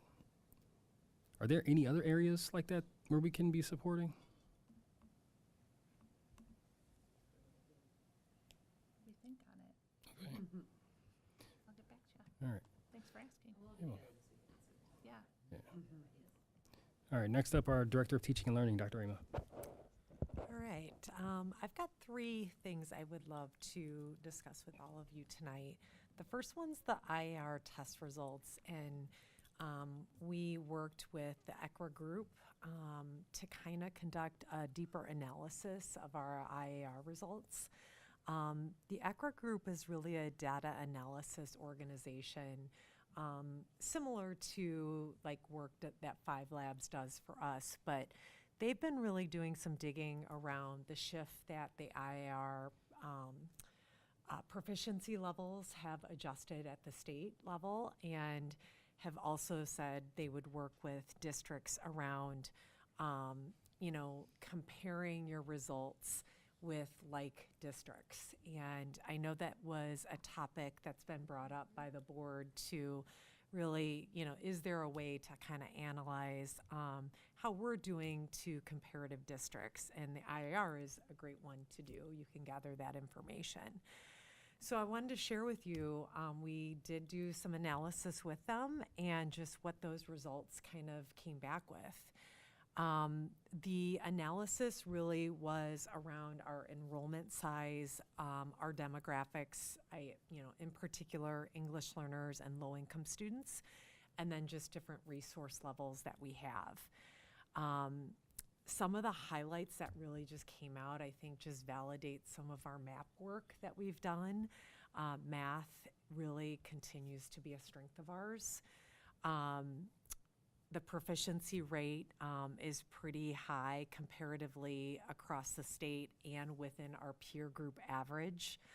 Our growth percentile, again, is in the 85th percentile of all districts in the state, which is amazing, but also when you think about growth comparatively to like school districts, we are above in those areas. So math continues to be a highlight. I think ELA is very interesting in the fact that our proficiency rate or achievement rate is above the state average and slightly above in our peer group average. But when we kind of take a look at that growth percentile, again, we are within the average range there, but we could probably be looking at some other districts that are similar in size to us that have higher growth patterns than we do. And I think that tells us we want to continue to lean into our MTSS process that we've been discussing around how do we continually analyze our data for growth patterns and supporting our students where they're at. So I think all in all, we're above state in literacy and math, and we want to continue to really kind of lean into our literacy area for growth patterns there around the MTSS process. Any questions that you have? I know I linked the document in there if you have any particular questions just around the data in particular. So headline, we chose the right focus area this year. Yeah, absolutely. I just kind of all falls in the same pattern. I think it's kind of nice, though, to really just see some of the like districts and where our percentile is on achievement comparative to, growth percentiles. I don't feel like we're too far out of the range specifically in literacy. There are some like districts that are below us, but there are some that are above us. So I do feel like we're in the right area to be focusing in on. How do they pick the comparative peer districts? Is it just based on size? No, so enrollment is one of them, but also when you look at it, you'll see the percentage of English learners, that's multilingual learners, as well as low-income students. They did put some other demographic components in there, but then also resource levels as well. So we could kind of see which school districts kind of compare to us. Is there a way to request specific districts? I know that they're aligning the comparative districts to all the criteria you mentioned, but is there a way to request a specific district? Comparison to a specific district?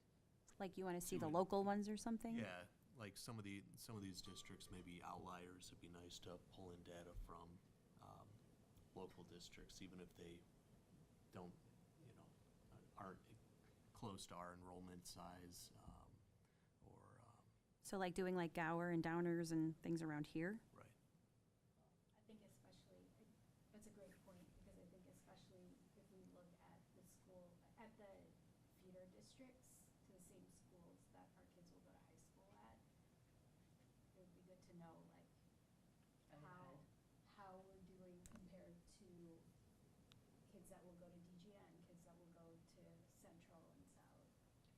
Yeah, I mean, I definitely think we could probably reach out and ask about specific school districts, but I also think it's important then when you kind of look at those demographic areas to kind of see there could be many factors on why they're doing that, but I absolutely think we could do that. Yeah, we can certainly check if this was all, this was marketed as like, find people in places that are like you. Right. So this was all Northeast Illinois, like. With the same challenges as us. Yeah. It's just a different form of useful. Yeah. I think just in terms of high school readiness, it would be nice to see the local districts, but I do agree that the demographic and the factors that they're considering are important. It's just a matter of another data point. And our district is a little bit of an outlier in terms of our composition locally. Right.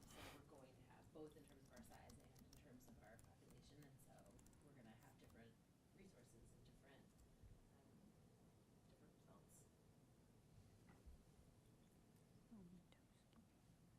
Any questions? Any more questions? All right. I thought this was really useful. Thank you. Thank you. Yeah. Thank you. When does the testing start again? Is it December? The math testing? The MAP testing, so when we come back from January. break, it starts January 5th until January 30th. Yep. So So the next item I did want to talk to you about is our strategic focus around artificial intelligence. I've been working with the library media tech specialists as well as our data specialists to start the conversation around, what are some of our action steps that we want to take within a larger context of the conversation that's not only happening statewide but nationally. And, there's some things I think we want to do internally to take us in that direction, but we also need to kind of wait and see where the state of Illinois is going to come up with their parameters, and that will be July 1st of 2026. But some of the first steps that we're going to take, we've got 3 areas. First of all, we need to learn a little bit more. All of us, whether it's administrators, but the media tech staff, but really attend some AI workshops that are coming out, whether it's DuPage or statewide, just around how to use AI instructionally, not only for staff members professionally, but also with students, as well as attending AI workshops on how do we keep our data and our students and our staff safe. When you attend some of these, they can go one direction or the other. So we just want to sit, learn, take in, really understand the pluses and the minuses that the AI is, it's here, it's there, and really supporting us as we move forward. The next piece that we're going to work on is kind of creating some guidance. We're going to look at a document that surrounding districts, but also across the state of Illinois, have been kind of putting together around appropriate uses. Really our vision for AI, what do we see is our vision, and how we use it appropriately, whether it's for staff and as students. And then the tools that we currently have, what do they have that can enhance the learning for our students within it? And then maybe also just around this is, what do we not want to use it with? And build this kind of guiding principles tool that will hopefully then we can compare and contrast at the state level when they do come out. And then really reaching out to our local school districts like Hinsdale and Downers Grove to see what they have and what conversations they're having around AI, and aligning our efforts, especially since our students will be filtering into 86 and 99. So it's really just, professional learning, creating some guidance and engaging our staff around these conversations, and then connecting with our local area to see what we can do to partner together. So in December, the Media Tech are going to start going out to all of our grade level PLCs. I think everybody's in different spaces around using AI and feelings around that. And we want to gather their feedback to really understand how they want to use it, what are they most concerned about, and start building some of our guidance document from that. We're really thinking about student voice as well, and thinking about our older student leadership team groups and engaging them around tools, AI tools. They might actually probably have more awareness than maybe some of our adults around the room. So we want to keep engaging them as well. AI's become like a big homework helper for a lot of them. I'm really curious about the ISB guidance that's being released. Is that going to, is your understanding that that is going to come with, training options for teachers, especially, as you talked about the mindsets? I think it is, as these new tools, whether they're for, teachers to leverage in planning or for student instructional use, we want people to feel comfortable with them. Yeah. Have you heard anything from ISB on what they're providing other than guidance? I'll be honest, no. We're kind of in the learning stages.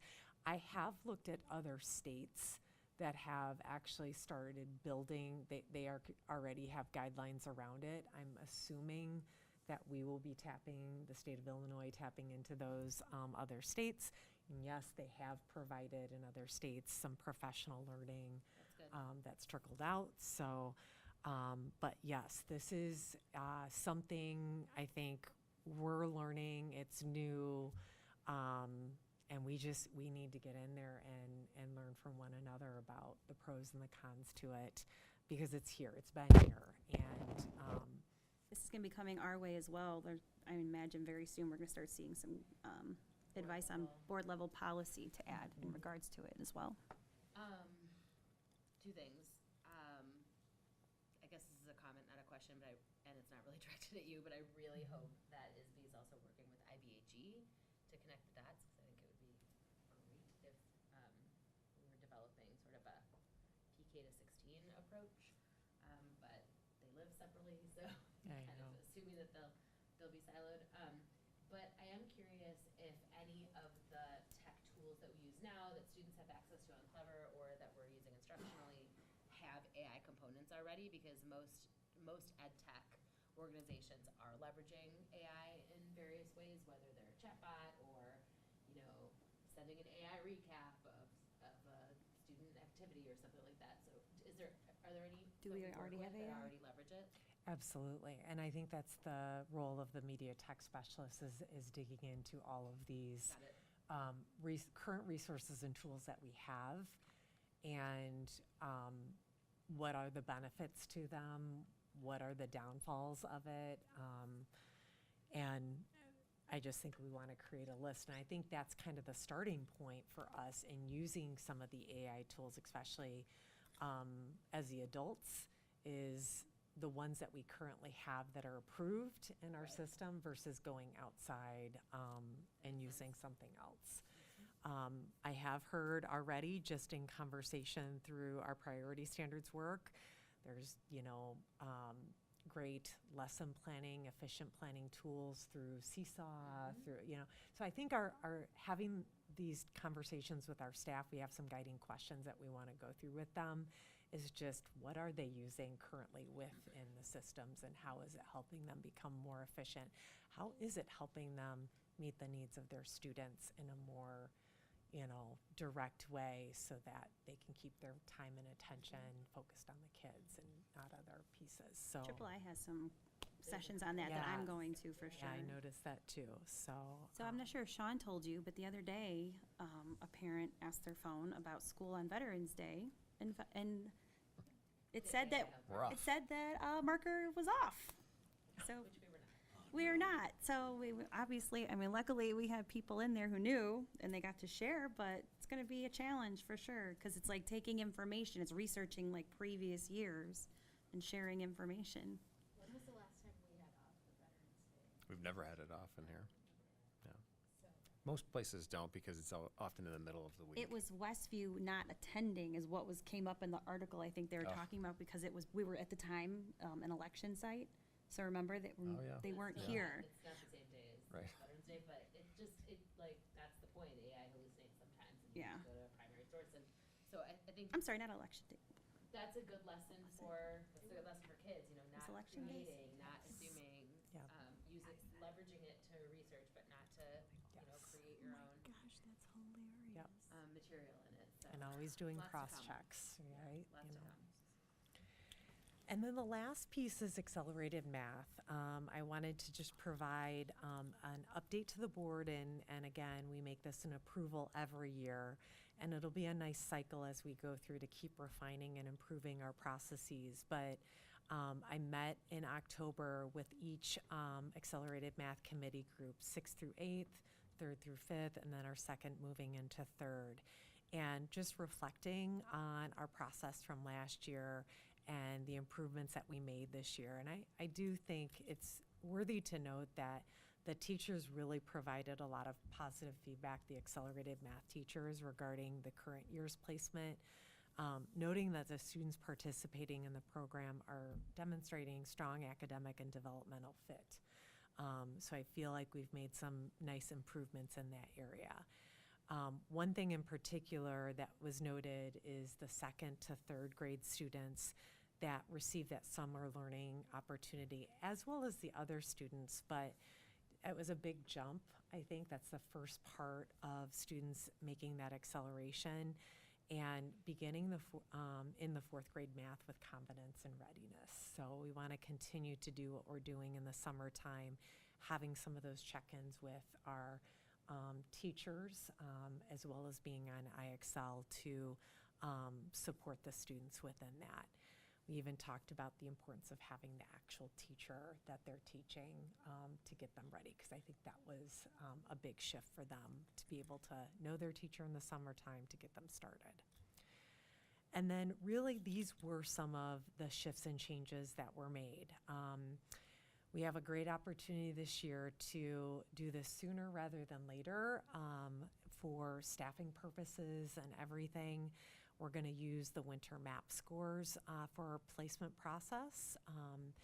There is going to be a refinement of the end of the year assessment due to that shift to being in the mid-year placement timeline. So our staff are going through to really look at the essentials that are needed at the mid-year versus the end of year. A lot that we've learned through the MAP assessment and really especially for the primary grades, 2nd through 5th grade numbers and operations will be big. And then when you think about moving into 6th through 8th grade is those algebraic thinking components. That will be a big emphasis there as well. I shared in there a timeline adjustment, shifting to the mid-year process. We will definitely have an appeals process. I think that was an important piece because, just because we start with a MAP assessment, there might be other pieces, and staff, parents, teachers, students have an opportunity to appeals through this process. And then having that opportunity in the appeals process this coming year, we will use the spring MAP score, a part of that, to be the appeals process. But then in conversation with our 5th through 8th grade, we are going to take out the TOMAGs and do more of an end of the year assessment to go deeper in some of those algebraic skills. And that was based on what the teachers had recommended. It was a much more alignment to the classroom instruction. Really no changes in the identification criteria in Merit score and percentile. We're using the new norms. We've updated those. And then I just added some of the links to our documents that we currently have moving forward this coming year. So any questions in regards to our accelerated math process? So do we feel this is the best place? I like that we're learning in the process. I've been involved a little bit with, a student trying to get to accelerated math, and I see the shift. I see the shift occurring. A part of what they have to do is test for the next year, right? Are we expecting kids now to be almost 2 grade levels advanced if we're going off their winter test score, and they have to test for the end of the subsequent year? Or are they testing for the beginning of the subsequent year? So are you referring to students that did not get into accelerated? Yeah. So no, they would take for any student trying to advance. You got it. So the requirement would be in 3rd through 5th grade, those percentiles. Now we're looking at 90th percentile, but the 2nd and the 5th to 6th is a wider spread. So you'll see a dip from the 5th to 6th because we're trying to get more kids possibly into 6th grade for 1 grade level acceleration or 2 grade level acceleration. But it's your grade level MAP assessment score in that percentile. We're not expecting you to have a grade level above in that percentile. It's the grade level. So if I'm a 3rd grade student, I would just be taking a 3rd grade MAP assessment and performing at the 90th percentile or above on that. So it sounds like we simplified it quite a bit then. Yeah. That's good. And again, I want to emphasize The other part to this too is just the, student database process. So when we pulled together our data last year, we really said, here's all the kids that qualified with those scores, second, third, fourth, fifth, and we have a district-wide spreadsheet that has that. Then we went through the process, and we have kids that qualified, and then we have that kids that were close or went through the appeals process. Those kids will then be brought up again this year, like to look at, to ensure that we're not missing kids. Like, these are some of the students that possibly bubbled up, or there was a teacher appeal, or there was a parent appeal. We want to revisit those students and make sure that if they have potentiality, that we're allowing that to happen. Parents can still appeal if they didn't make the percentile, and we'll review it as we go through that process at the end of the year. Okay. Are we gonna try to reach out to, I know we did a session at the beginning of the year for advanced math. Are we gonna have more sessions now that we've found a new strategy going forward for advanced or accelerated? You mean a parent session? Yeah. Oh, yeah. So in the timeline, we will do a parent session just around the accelerated math process, and that's in January. Okay. So the sooner that we can do those, the better. I think we'll see how this goes. Maybe in the future, maybe we do the parent coffee chats in December or November if parents want them a little earlier to have information sooner rather than later. But that's an annual part of the process now. You got it. Yep. And, I've been trying to work with our communications person just to make sure our website is always being updated. We are getting some really good feedback of families going directly to the website and getting a lot of information, but starting there and then, contacting me or an administrator about, I saw this on the website. Can you explain a little bit more? So we've had a few families that are doing that, which is a good thing. Good. We only look at math. Just math, yes. Was there a time when we were looking at both? I mean, like I a don't, advanced ELA. Like, for some reason I recall that it wasn't the same level. It wasn't like 90% or 80%, but we were looking at the ELA or reading math scores as well. well, the middle school has an acceleration, and that is something that I think, we've discussed about maybe coming back to the ELA team at the middle school and talk about their process, but we have not dug into that. We do not have an acceleration for ELA at the intermediate school, 3rd through 5th, so. Maybe I'm not. I thought that there was a period of time where even for math acceleration, there was a certain threshold we were looking at for the other part of the math testing. Maybe I might have made it up. Like ELA being part of the math decision? Yeah. You had to hit a certain threshold. It wasn't the same. It wasn't 90% or 80% or whatever, but I don't remember that. Yeah, I don't recall I that. don't recall. I mean, I could definitely look back and see No, if there it's fine. was, I but.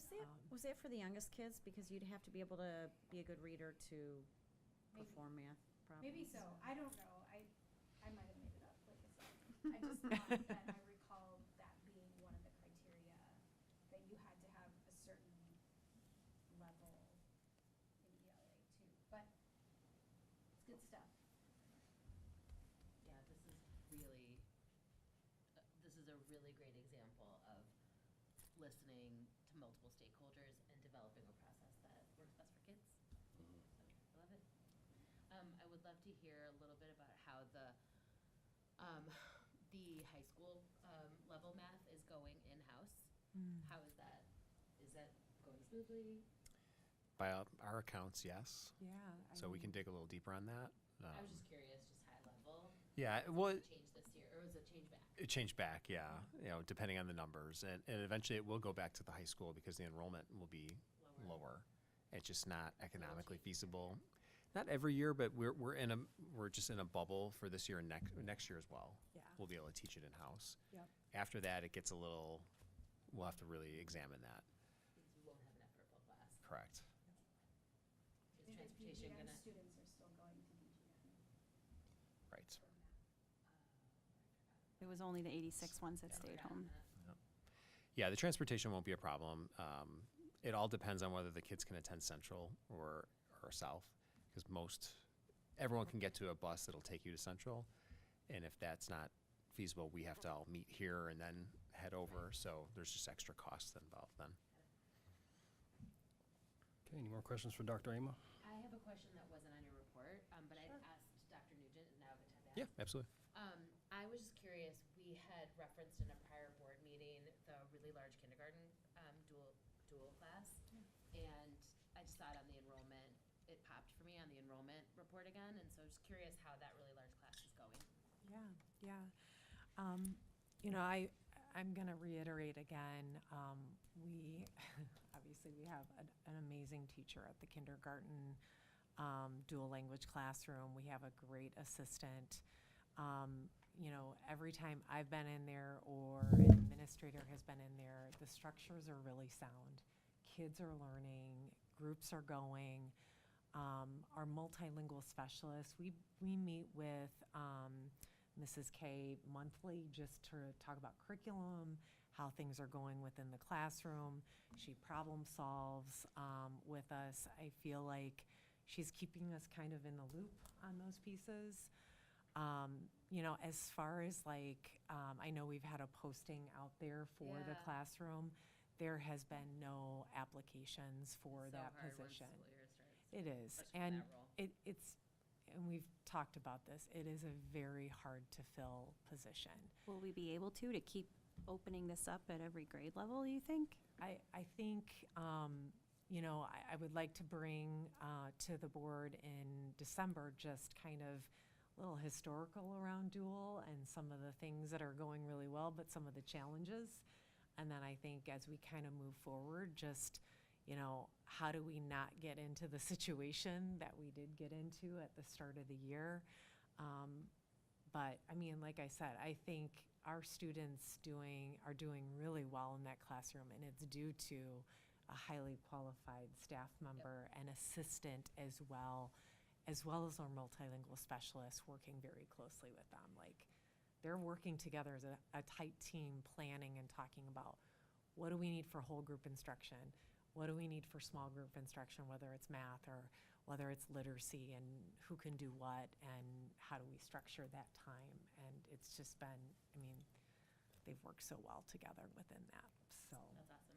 So when we were at the division dinner for IASB last month, we actually got to sit at the table with Westmont 201, and they've had a dual language program longer than we have, and they said that they were realizing after a while that the model they had chose, we're doing the 50-50, didn't work for them. It wasn't keeping their program sustainable, so they changed how they do it. And now there's an entrance exam into dual to make sure that they feel like you're a student capable of keeping up with it and reducing the likelihood of students coming out of it. And I'd just be curious, maybe you guys could talk with them about. Actually, I do. It's Edith Corrington over there. Oh, okay, so you guys are already And, familiar. yep, we've seen her quite a few times over the last, Great. since August. But she actually talked to me, because that was one thing that was brought up at one of our BPAC meetings by a parent, and just how they changed the model. So I'm like, let me reach out. And we talked a little bit, and just the reason why they went 50-50, she's like, our demographics are definitely different than yours. Yeah. And the reason is they don't have a lot of English learners in their model. It's a big discrepancy. And we're the opposite, aren't we? Yeah, we have a lot more comparative to them. Their size is a lot smaller, so we've got about over 400 multilingual learners. They have 100 and something. So the size is definitely decreased. Another example, she said, for our fifth graders, in our fifth grade dual program, I think she said we have one multilingual learner in that classroom. So the balance is not there, and the needs of students and how they look at their language allocation is probably dependent on that. So, it's good. We're kind of partnering together anyway. We're always constantly talking about their program and design, and we definitely want to continue to follow best practice and research, but also just listening to our teachers too, and how do we keep making improvements within the program based on our needs and our kids. So. There's an organization, I sent you this information, that's doing some work with school districts across the country to support implementation of and successful continuity of dual language programs. So I'm happy to send you that information just in case it's useful. Yeah, thank you. Okay, any other questions for Dr. Rama? All right, if no, we'll keep. Thank you. Yeah. All right, we'll move to CSBO. Mr. King. All right. Thank you. I have several items on my agenda tonight. So we'll just start at the top. Just give a brief overview of the October financial update on our top 6 areas that we've been monitoring. Really not a lot of changes from the prior month, so I'll touch on really number 2 and number 7. So number 2, special education and transportation. We got our first payment from the state. We will get 4 payments throughout the year as a reimbursement for the prior year expenditures. So that first one was encouraging, so I think we'll hit our budget target there. We should exceed it slightly as well. I'll know for sure, probably won't get that second payment, but typically all 4 payments are very, very similar. So that's good news. It's going to hit our projected target there. Number 7, that's kind of our catch-all area for anything we're seeing outside of these top 6 areas. I just wanted to touch on it. We kind of established a threshold of 2% or 50,000. You know, if something's really jumping out at us that we feel like we need to bring to your attention. There's nothing really of any concern. Just want to point out a couple things that are typical and that are on the treasurer's report. So the capital outlay line item, we're at like 98% of budget, which is typical because that's pretty much just all our lease payments for our technology leases, and those payments happen in July. So that's expected. Then educational fund supplies, also typically very heavily spent more towards the beginning of the year. So the bigger ticket items are the software licenses, which are included in there. So those are all paid early in the year. And then a lot of the ordering and things like that to get ready for the beginning of the school year happens in July, August, September. So those are typical to be higher, more closer to what, the overall budget this early in the year. So we'll continue to monitor that. But other than that, everything else is kind of trending as expected. So, Okay. Any questions on that, or I can move on to the next section if not? No questions. All right. Yep. Just want to give another update on transportation. I know we're having some challenges with a few of the routes over the past month. We touched on it a little bit at the last meeting. So Sean and I did meet with their management team to kind of game plan around, find out what's going on, what's the root cause of some of these issues we're having with these routes. So we've had almost all new drivers this year. They sincerely apologize for all the problems. They're experiencing a ton of labor issues with long-term leaves. A lot of drivers are on leave, so they're using a lot of substitute drivers. So the 2 routes in question, they remove. Ultimately, since the last meeting, they've removed those drivers, and they put more experienced long-term drivers on those routes. So we're hoping that we'll resolve the issue. One of them was being trained with there are 2 drivers that he just was not getting there with the route. So ultimately they switched him out with the standby driver who had been driving all year. So we're hoping that resolves the issues, at least for the remainder of the school year on those routes. But we'll just continue to work with them and talk with them on issues that come up. Enforcing the penalties in the contract as well, and working with the principals at the schools and monitoring lateness, showing up to schools.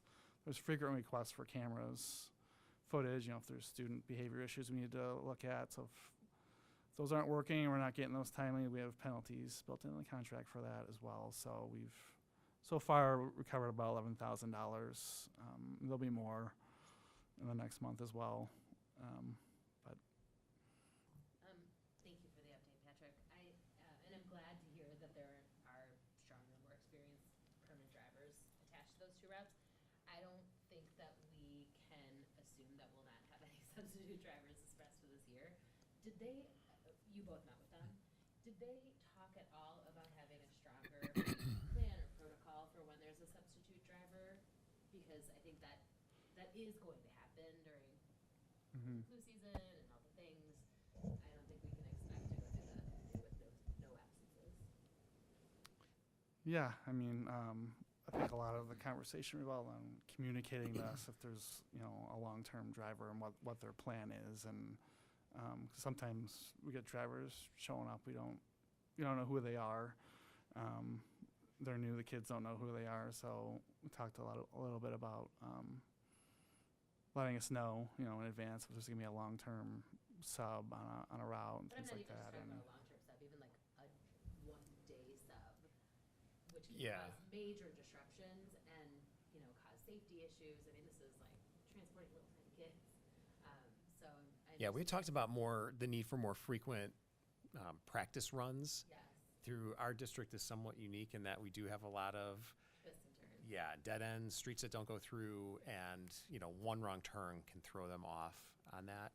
So we talked about the need for more frequent practice runs, even to start next school year too, like now. But then, running that route in real time when you should arrive in the morning, so parents can see that too.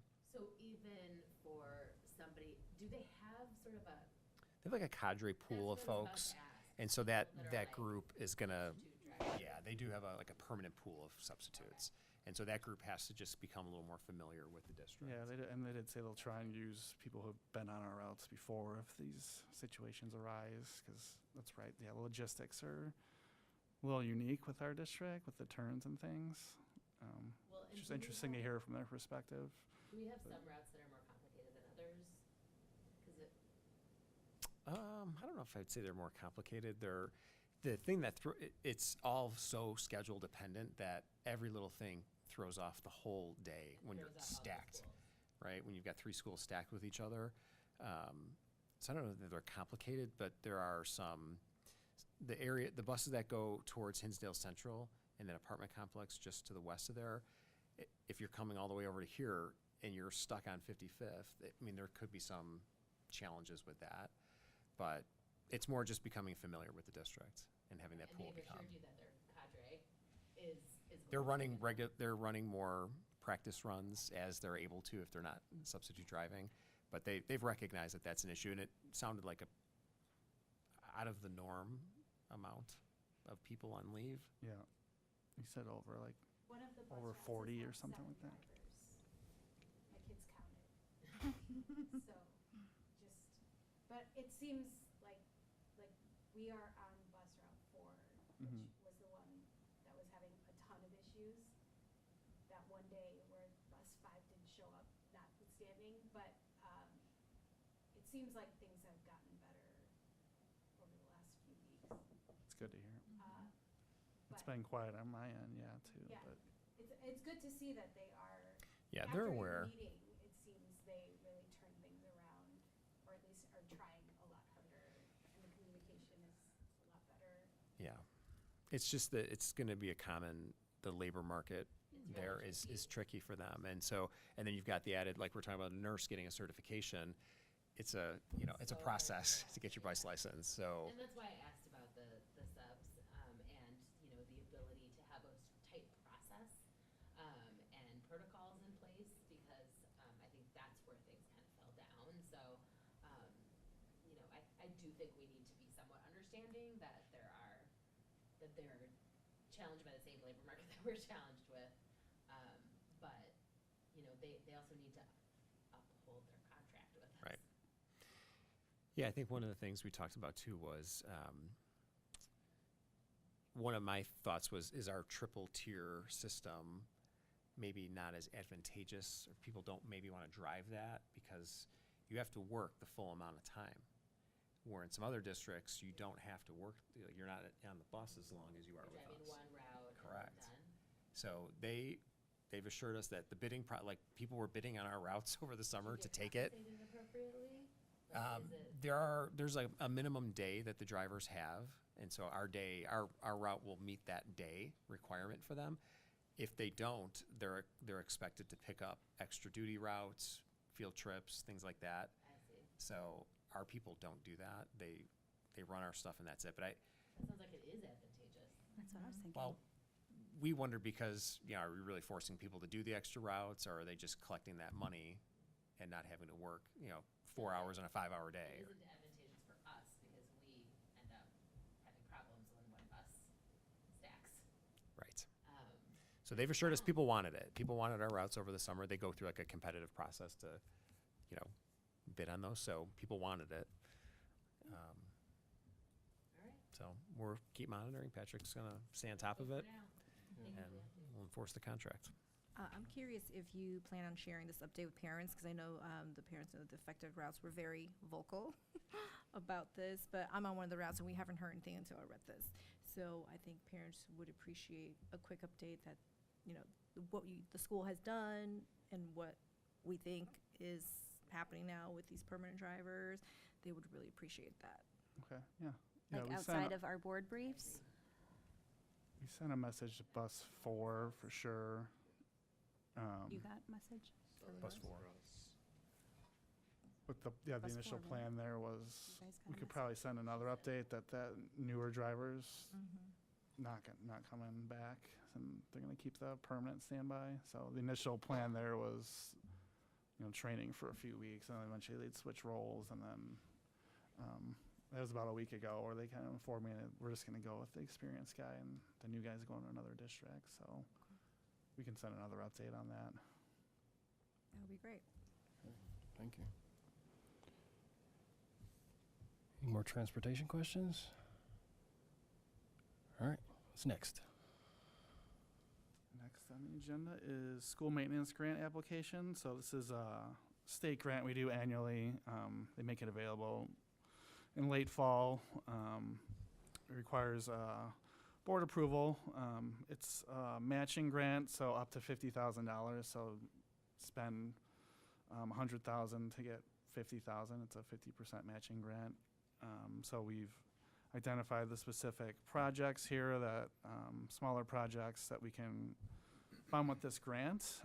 So we have, hot water heaters that need to be replaced in all 3 schools, and exhaust fans, which are part of the HVAC system. And then the concrete replacement here at Westview, where the sidewalk where the students line up for the buses, and then a small section by the parking lot as well. The grants include, or the applications include in the consent agenda for your approval. Really happy to take any questions on that. Is it an outright grant? I know we talked about this last time, so I'm sorry, this question is coming up. Is it an outright grant, or does it require us using any particular labor companies? No, it doesn't require any of that, yep. It's gotta be for specific, like school maintenance projects that improve the facilities. Like, we can't just use it to pay our custodial company, things like that. But So is that 50 grand coming out of the debt service we have that we're gonna spend in order to get the 50? the 50 grand, it comes out of our operating budget. It's part of it. It's within our FY26 budget, so. Is there a chance, is it all or nothing once we are approved for the grant? Or, I'm sorry, is there a chance we'll get nothing, or half of the 50,000, or all the 50,000? Historically, we've gotten all of it. They disperse it. They approve it and disperse it usually in January, February. So we get the money up front, and then we have about 18 months to spend it. So,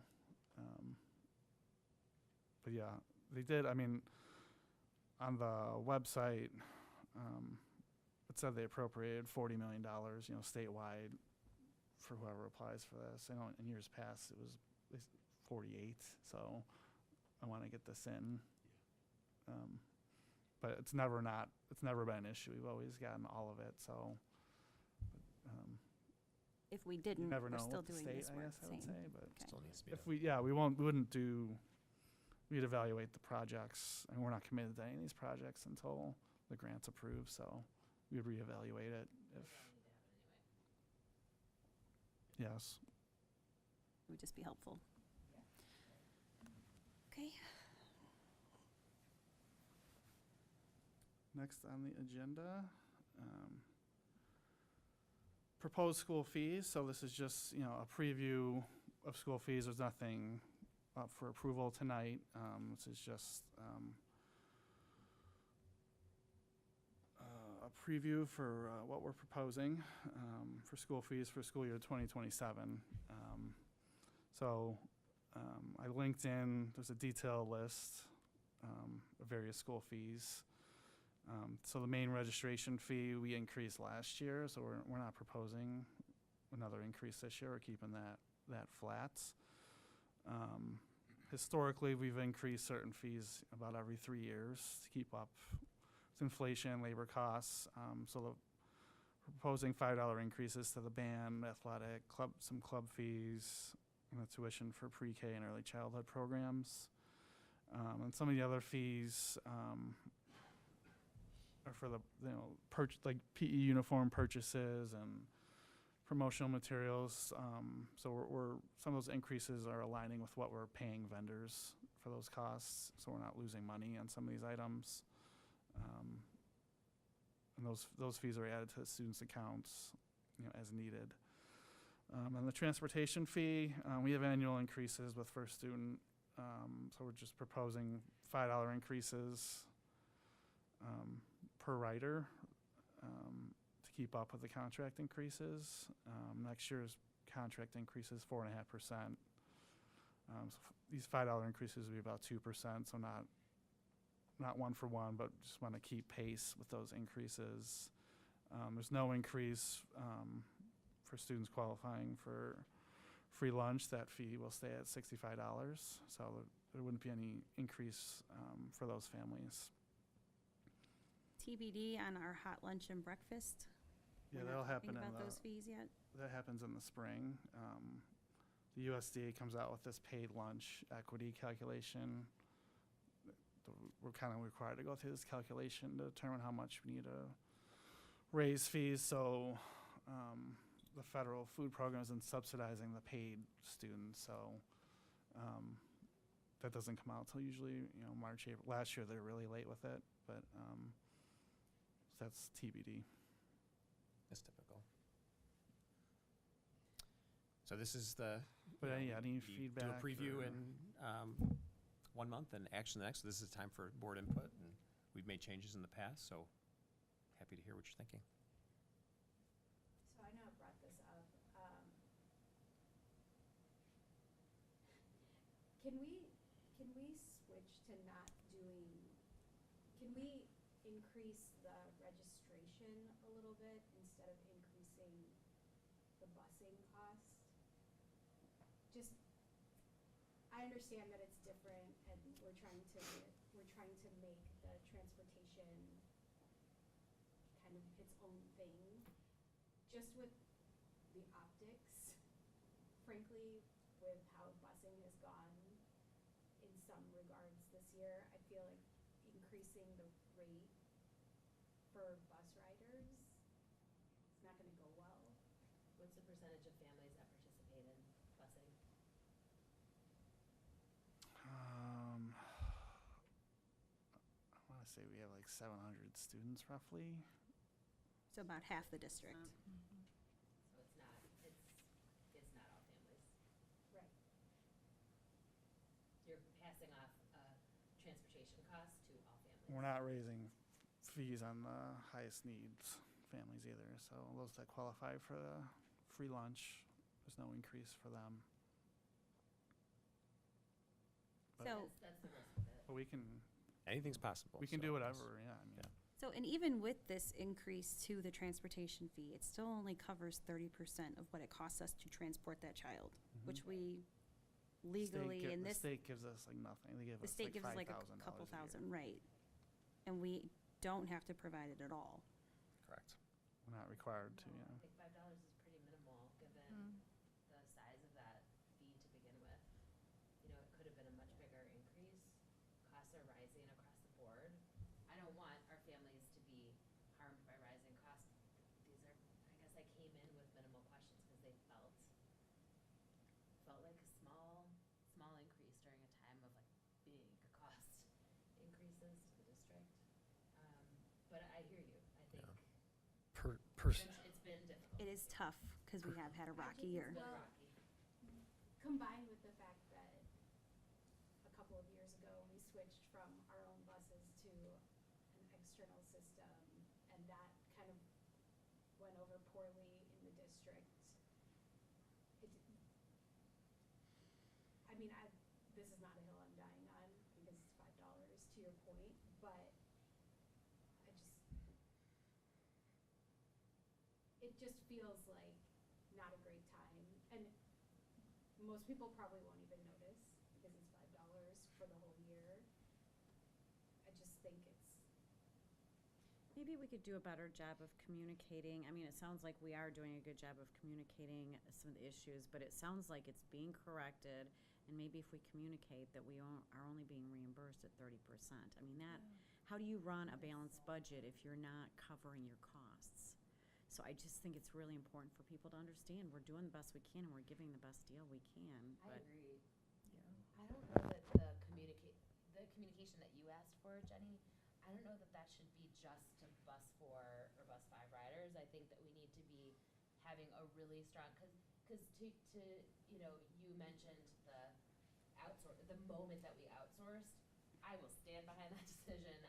We were really struggling, and we did not have the ability to access or hire drivers. I mean, we were having our own problems with the same things The were same happening. problems. It was just, they were in-house, and we were expending administrative time on transportation as opposed to on educating children. And so I will stand behind that decision. I think it was the right decision. I think that the communication was very tricky, and we didn't front load it. And so I think what you're saying is exactly right. Let's front load some of this, and make sure that our district understands that we've met with them.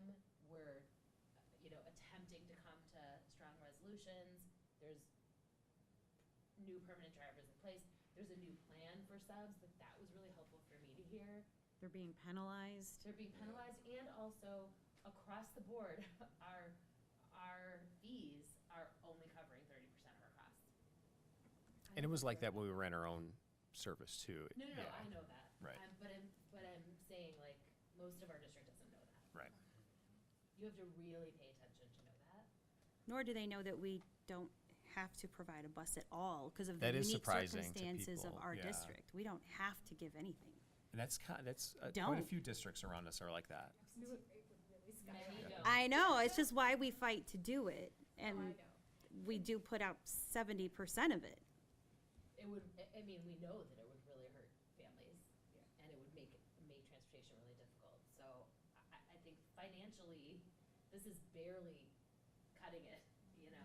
Yeah. I also think that a small increase in the annual fees, like school fees, is Like- not a bad idea. Like percentage every year versus Yeah, a certain versus jump later. every 3 years increasing it by a bigger amount. But So proposing a larger jump, well, a jump, because it's gonna be flat. yeah, and what I really don't want is for us to wait 3 years and then increase by 20% like we did. The lunch fees really bothered me at the time, right? I don't want us to suddenly turn into like a situation in 2 years where we haven't changed the price for 2 years on school fees, and then we rise up by a bigger, and I see that it's $10 every 3 years, which is fine, not a huge increase, but But it could be just don't wanna causing- see a huge number jump on anything. Yeah. Just because we're in that kind of environment right now where everybody notices every increase, it's $5 for the year. You're right, it's not a big increase. But that, the first thing that popped up in my head was like, oh, busing's been a mess this year and now we're increasing the price. And it does, I think people see the bus rate compared to the fees for the year and they're like, wait a second, right? And they're not taking into account any of the other things, like, we're only covering 30% The of things what that we they don't know. They Yeah. don't know Right. those things. So I agree with you that the communication is very important, but those are the things that in my mind popped when I read this. Like, the bus rate is more than the fees for the whole year, which seems insane, but is obviously reasonable, right? So, just my thoughts, but. Yeah, I personally agree with the yearly increase, and I know it'll be difficult to tie it to a percentage, but I do agree that it's more of an education thing, and unfortunately, people have to get used to the increase and the inflationary changes from year to year. There's something that we deal with, and we can't absorb more, and I don't think the state's going to do much to dampen the impacts by subsidizing more of the expense, from year to year. So I agree with the education and the communication piece that it's a fact of life, and unfortunately the district can't continue to absorb at the risk of losing other programming. Does our $4 cover the cost of every lunch meal too? Or do we pay out on feeding kids, or is it? No, does not cover everything. I don't know. Percentage doesn't cover. I don't know off the top of my head. I have to dig into that. And there's different. Like, how much is the actual meal cost is not $4, right? Like what each meal costs? Or- I have to pull up the contract. There's It was to make it so that the food program was Sustaining. I remember that too. So. Is it still at $4? I don't know. yeah. So the USDA comes out with a calculation in the spring. Okay, so we'll wait on that one. That'll tell us. Do these You other will in the spring. increases cover the cost? Do these other increases cover costs, like the T-shirts, the shorts, the binders? Like, That's funny, I just assumed that they did. is this stuff actually covering the full cost of those items? We've been a little behind, so now raising them to these levels. So this will. would cover the Mhm. cost of those items? Band shirts, books for band, extracurriculars, binders, PE shorts and shirts, recorders. This new price will cover the cost. Everything but the extracurriculars. I mean, we subsidize that as well, just like transportation. How much do we subsidize that? We'd have to analyze that, but, it's nowhere paying close to what To what it costs us to like No pay way. the coaches and pay for the transportation, the insurance, uniforms. officials, yeah. So we take your idea and apply it to just like district finances, so like district finance, whatever. Maybe Uh-huh. that's the first, the new committee, the first task. of the new committee. Yeah. Interesting idea though, and maybe Kyle can help us put something together, and it could be, the parent coffees have been really well attended, that Oh, there could be a coffee on, a coffee on district finances. that's Which I know actually a isn't great directly idea. related to your kid, but understanding school fees. Mhm. That's actually not a bad idea, because this comes up a lot, where people will have a comment about finances, and then you have to educate, and it'd be nice to Yeah. be able to offer that to anybody who And wants to do come an learn about PTA it. meeting where you usually come, Sean, I think those are 3 things that we could do differently to Yeah. help educate folks on fees. Thank you for the idea, Lisa. Yeah. I actually feel okay with not raising the school fee, but doing the bus, since that is optional to be a part of. It's incredibly costly to us. But maybe on the school fee thing going forward, like Poonam is saying, maybe we should have I don't know, is it a percentage jump? Is it Yeah, an I amount mean, jump? I think your point of like in 3 years, or 3 years from the last time, we don't know that it'll only be $10. We don't know that that will cut it.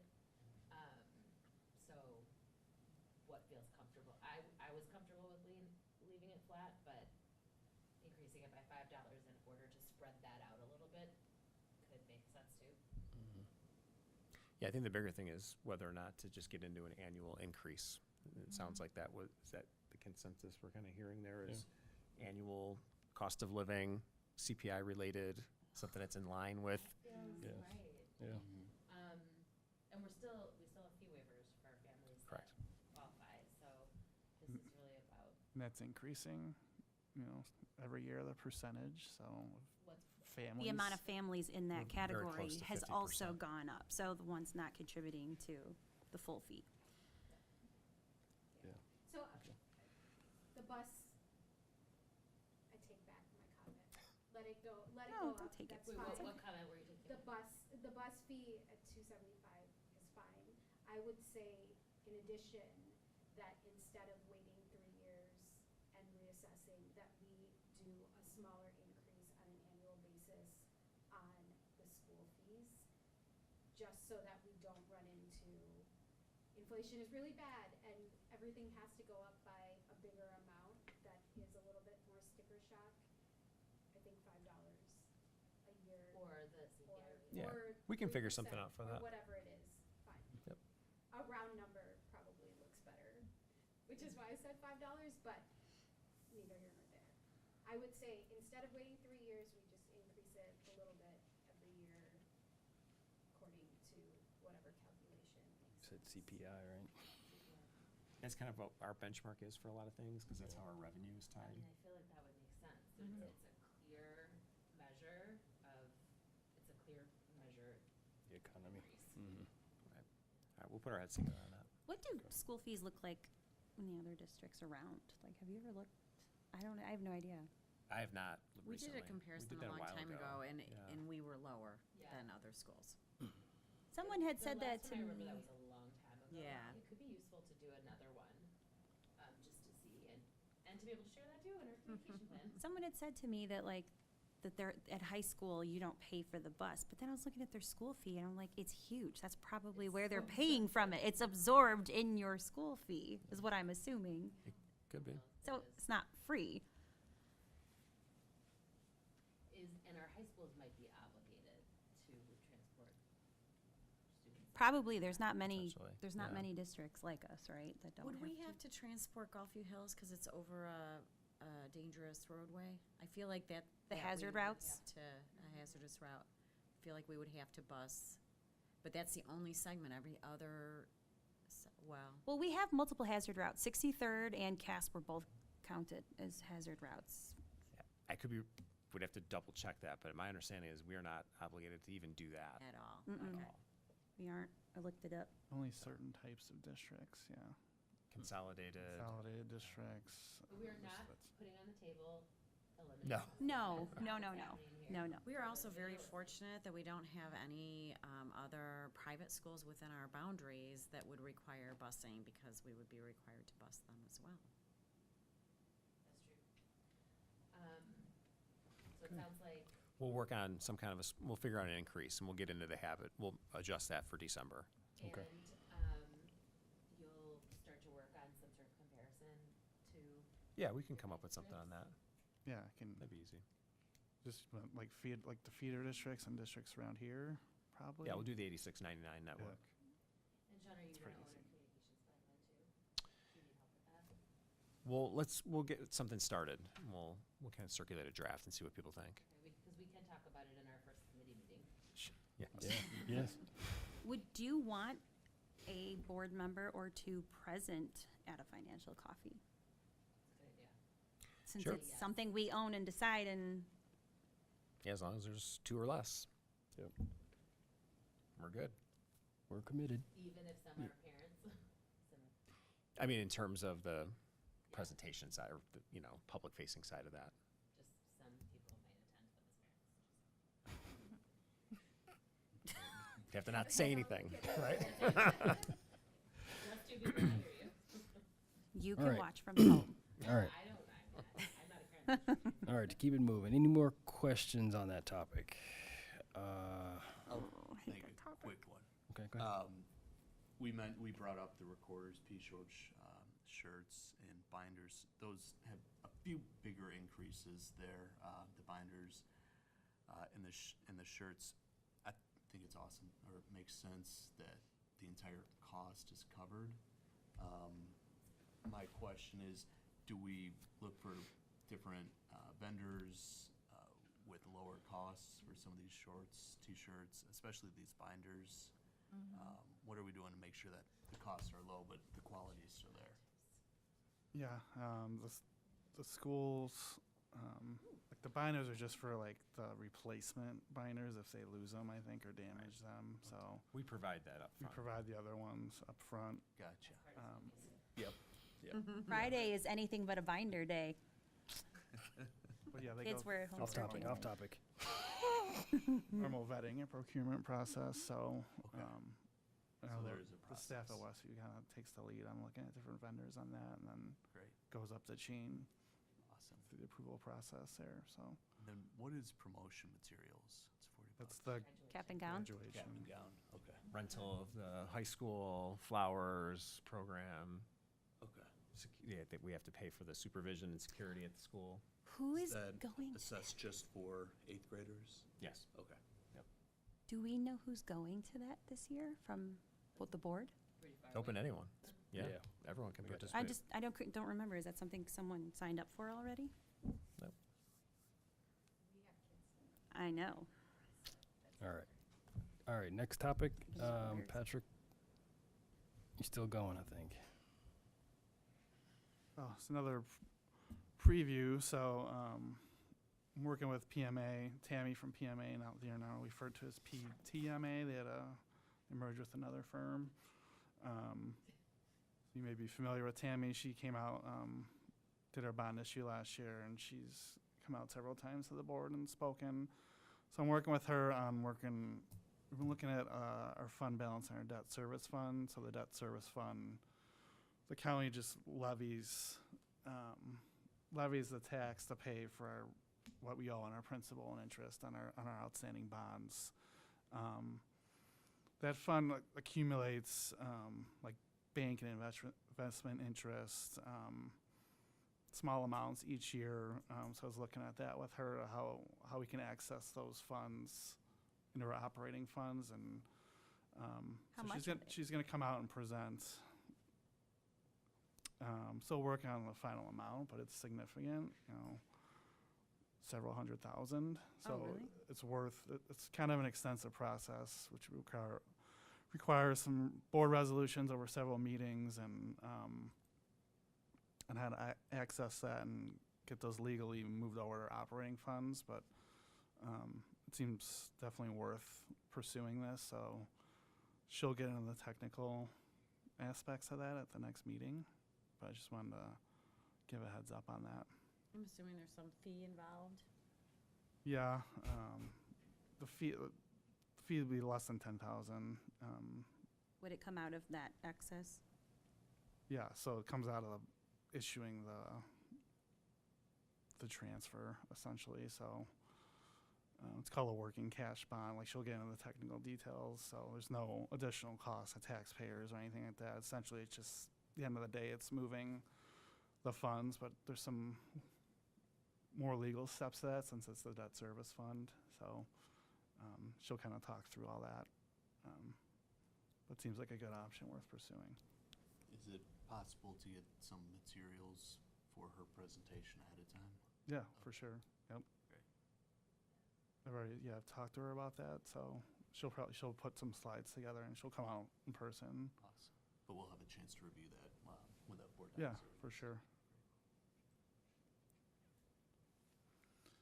All right. Last but not least, estimated 2025 tentative tax levy. So just a refresher on the tax levy process. So the final tax levy is due with the county by the last Tuesday in December. State law, we have to present a tentative levy at least 20 days before that final levy happens. So that's why we typically present the tentative levy in November, and then we'll do the final levy hearing in December. So that's what brings us to this topic tonight. So kind of walk through. There's three really key pieces to the formula. I laid out laid out the formula here. It's, what we received last year from the county's 2024 extension, the CPI figure, and then the estimated total estimated assessed valuation of properties within the district.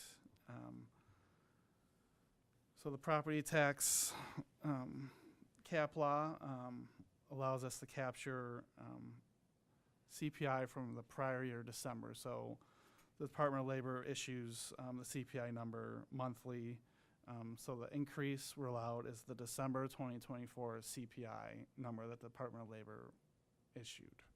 So that number this year is 2.9%.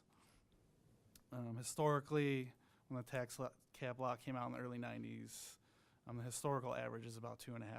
So we're trending, kind of back to the average. It went up significantly in 2022 and 23, but those were the only outlier years, really. So we're trending back towards that average. I just put in here as an informational piece that, like, where it is today. I think I got a question on that earlier. So the September CPI is at 3%, so it's trending a little bit up. So the December 2025 number will be next year's levy, but I just wanted to give a sense of where that number is trending, because it affects one of our biggest revenue sources. So for this levy, we'll be asking for the CPI 2.9% max increase. So the other piece of the formula is the EAV. So we get the final EAVs don't come out until the spring. So the assessor has to give us an estimate. So people are appealing their assessed values, and once all that goes through, the assessor issues a final EAV amount. But we get an estimate from the Downers Grove Township assessor each year to assist us with coming up with the formula for the levy. So that estimated increase is 7.9% that they gave us this year. And then on top of that, so we get the 2.9% increase CPI plus whatever new construction or new property comes into the area. So we get an estimate on that as well from the assessor, and they assessed it. He gave me an estimate of about $2.3 million. So I think that's significantly lower than it should be. So I hope we're ballooning high enough to cover for that, because just on my street alone, there's 3 brand new homes. On Clarendon Hills Road, there's 2 or 3 brand new homes. There's the whole little subdivision on 61st and Yeah, that's all brand new. Bentley. Jenny and It's I all have brand questions new. for construction eras too. Yeah, I mean, there's no way that it's only 2.3. I mean, probably 2 of those homes sold for that. So I'm just saying, I just want to make sure we're ballooning enough to capture any of that. Yes, for sure. So so on the actual, which it's in the action items, the historical new growth over the past 15 years is listed on there. So last year was 1.3 million, year before was 2. So it's never been higher than 6 ever in the past 15 years. So I'm not quite sure how, a tear down, how the new property gets. These are where they've subdivided property and taken one home and turned it into 2 or 3 in a couple cases. And the one across the street from me was a tear down, but that house was valued at like $275, and the house is now valued at 1.5 probably. Yeah, so the EAV too. So it's a third of the fair market value too. So Right, that's true, but still, I just think there's significantly higher amount of, and the assessor, he's a nice guy, but he doesn't get out in our district. He went to Hinsdale South. He used to be a swimmer. Anthony, are you talking about? Or- No. Yeah. Greg Bolt. Oh, yeah. Okay. What a great name for a swimmer. Well, I'll say based on the actual new growth each year, it seems consistent with. Well, if you go back to when they built the McNaughton homes, it was significantly higher than that 6. So that was longer than 15 years ago. But I'm just saying, I know you're looking at historical numbers, but I think the last couple of years there hasn't been that much building. There's been a couple homes here and there. And I feel like this year there is a lot for whatever reason. And I just want to make sure we're ballooning enough, you know. So, yeah, so, yes, the balloon, so the whole formula that we had a 2.5% ask to account for any changes in estimation. So it is really the new property. So the new property would have to be wildly different than the 2.3. It'd have to be over 10 million, which Which is I have no 1/3, reason to which not would trust be- the assessor. So, So that would be like 1/3 the assessed value, so that would be 30 million. I think he's probably accurate then. I mean, your number, if you're saying it'd have to be more than 10 million. It's fine. Sorry. No, it's a great point. I mean, that's why we do that. I know it's probably something else that's a little misunderstood sometimes. It's why we ask for more than we know we're going to get. Right. To account for errors like that. But is there any harm in increasing it a little more? Is that what I hear? You can't go over a certain amount, right? Legally, we can't without doing a different process. 5%, so, which is why we need to have the truth and taxation hearing. correct. But is there a limit to? I don't think so. No. It's just you'd get the community being like, what in the world are you doing asking for 20%? You know, I people don't understand, because they understand the don't understand that formula. we just get what we get, but we just want to make sure we don't lose any, because it's exponential. We just lose it. Yeah, it's lost Yeah, forever. we've never lost Carry any. over. I mean, so I don't have any reason to believe that this, So we're confident in the way this will ensure we're covered. yes. All right. Comments, questions? On the whole thing? Do we understand how the formula, I don't know if you want me to walk through it a little bit, but it's laid out there, but it's the way it works. The prior year extension, so we actually received $20,995,000 last year. Multiply that by the 2.9% CPI, that becomes your numerator in the calculation there. To calculate the tax rate, it's divided by the existing EAV, not including the new construction.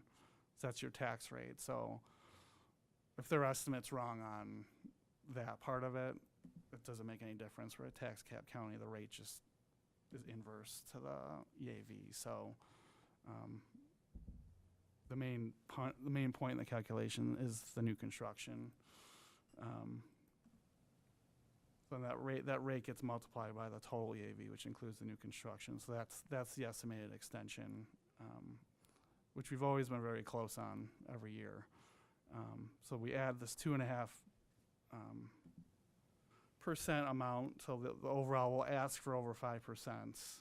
We will only most likely receive about 3.17% over last year by state law, and that's the new construction. So we won't get what we asked for. So even though we're asking for over 5, we won't be getting over 5? No. Okay. It just looks like we're asking for a lot right now. Yeah, we do this every year. Right, that's what I It's thought. one of the Just wanted to make it same clear. combos we have to have, is that, we cannot have an accounting error by, Money left on the table. right. That's the last. And it's just a goofy quirk of Illinois law that says you have to levy now before you even know how much the properties are worth. And this is something every Yep. taxing body faces as a challenge. Sure. Yes. So it's Illinois is great, so. Some of the yeah. counties work a little differently, but the Cook County adds a 3% automatically. So it's similar to our balloon percentage there too. So that covers all your estimate errors and loss and cost factors and things like that. So Okay, so coming back in December, final approval? Okay. We'll see you in December. Yeah. Thank you. All right. Before we go longer, let's move to Dr. Nugent with the superintendent's report. Sure, I don't have too much tonight. The big item is the transition on board docs to the updated diligent community. I'm nervous. So this is as your renewal date comes up, you get contacted to say this is no longer being supported. It's time to update the new and great version of it.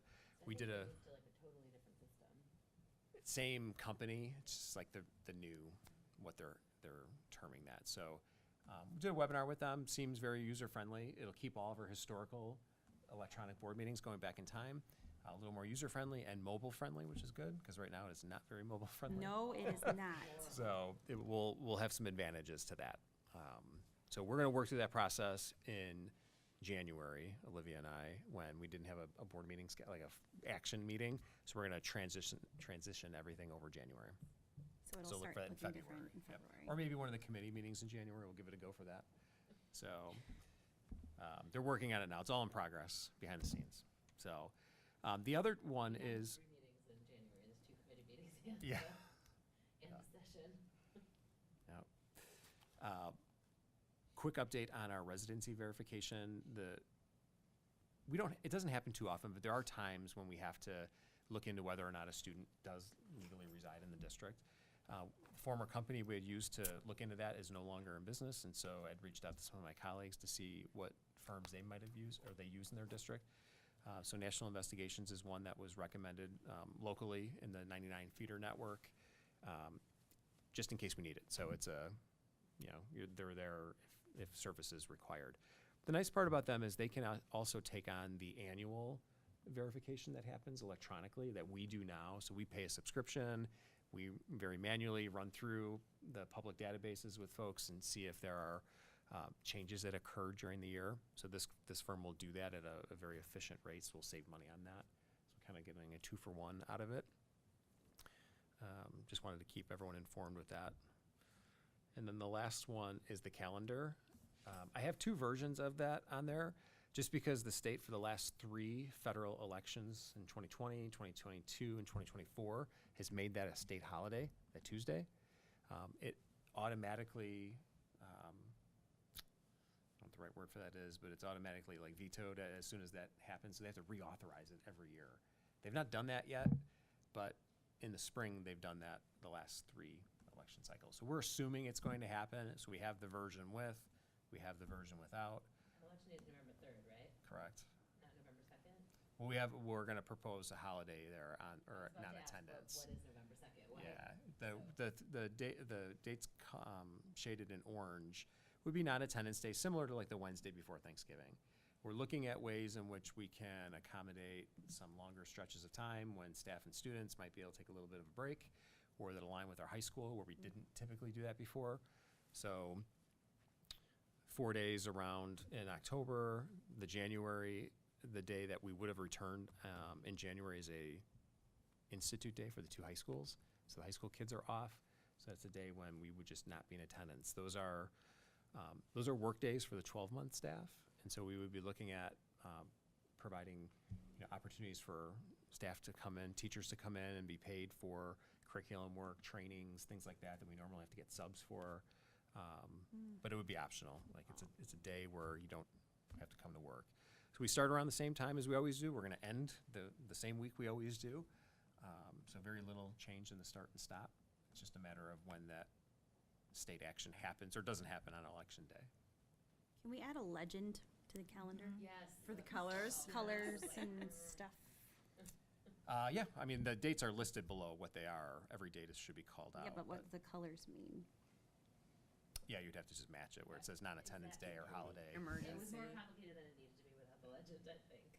I was really happy to see the date in October, because this year I feel like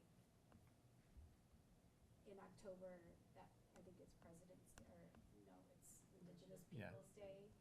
There were a lot of schools that had fall break, and we didn't, and I was really glad to see that we added that day, because I do think that, to your point, there's a little bit of a need for maybe a little longer break, a couple more times during the year. Right. Than we have right now, so. Yeah, and we'll keep I was having, glad to see that one. yeah, no, thanks for that. We're going to keep having conversations with the staff too. Once you do something for a while, it becomes, well, if you thought about, and it's like, well, that was the old way we did it. So parent-teacher conferences are things that we revisit from time to time. We've approached those differently. The school improvement days where we had half days prior and not the Wednesday setup. So there's some things we'll look at, but we won't be able to do that for next year, I don't think. So we at least want to make sure that people know, like, when are we starting? When are we going to end? One of those important breaks going to be, the only one that would be up in the air is November. And do we, I should know this, but do we align the holiday break with the high school? It's one of the few things we all do in common is make sure spring break is the same week. Winter break is almost always the same, but depending on their final schedule, Yeah. their desire to finish the first semester before winter break sometimes causes some wrinkles in that. But it's aligned. It's mostly aligned on winter break, always aligned on spring break. Okay, So anything we'll else? add a legend. All right, Add a legend. thank you. All right, with that, No, I had to go to every single one. with that report, we've got closed session as item 6 on our agenda tonight. Can we get a read into closed? I move to move into closed session for item 2C1, the appointment, employment, compensation, discipline, performance, or dismissal of specific employees. Can I need a second? Second. All right, and Olivia takes roll here. Olivia, can you take the roll?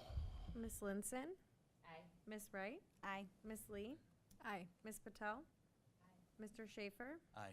Miss Bishop, Aye. Mr. Jones. Aye. 7 ayes. All right, if we can take a quick 5-minute break. Thank you.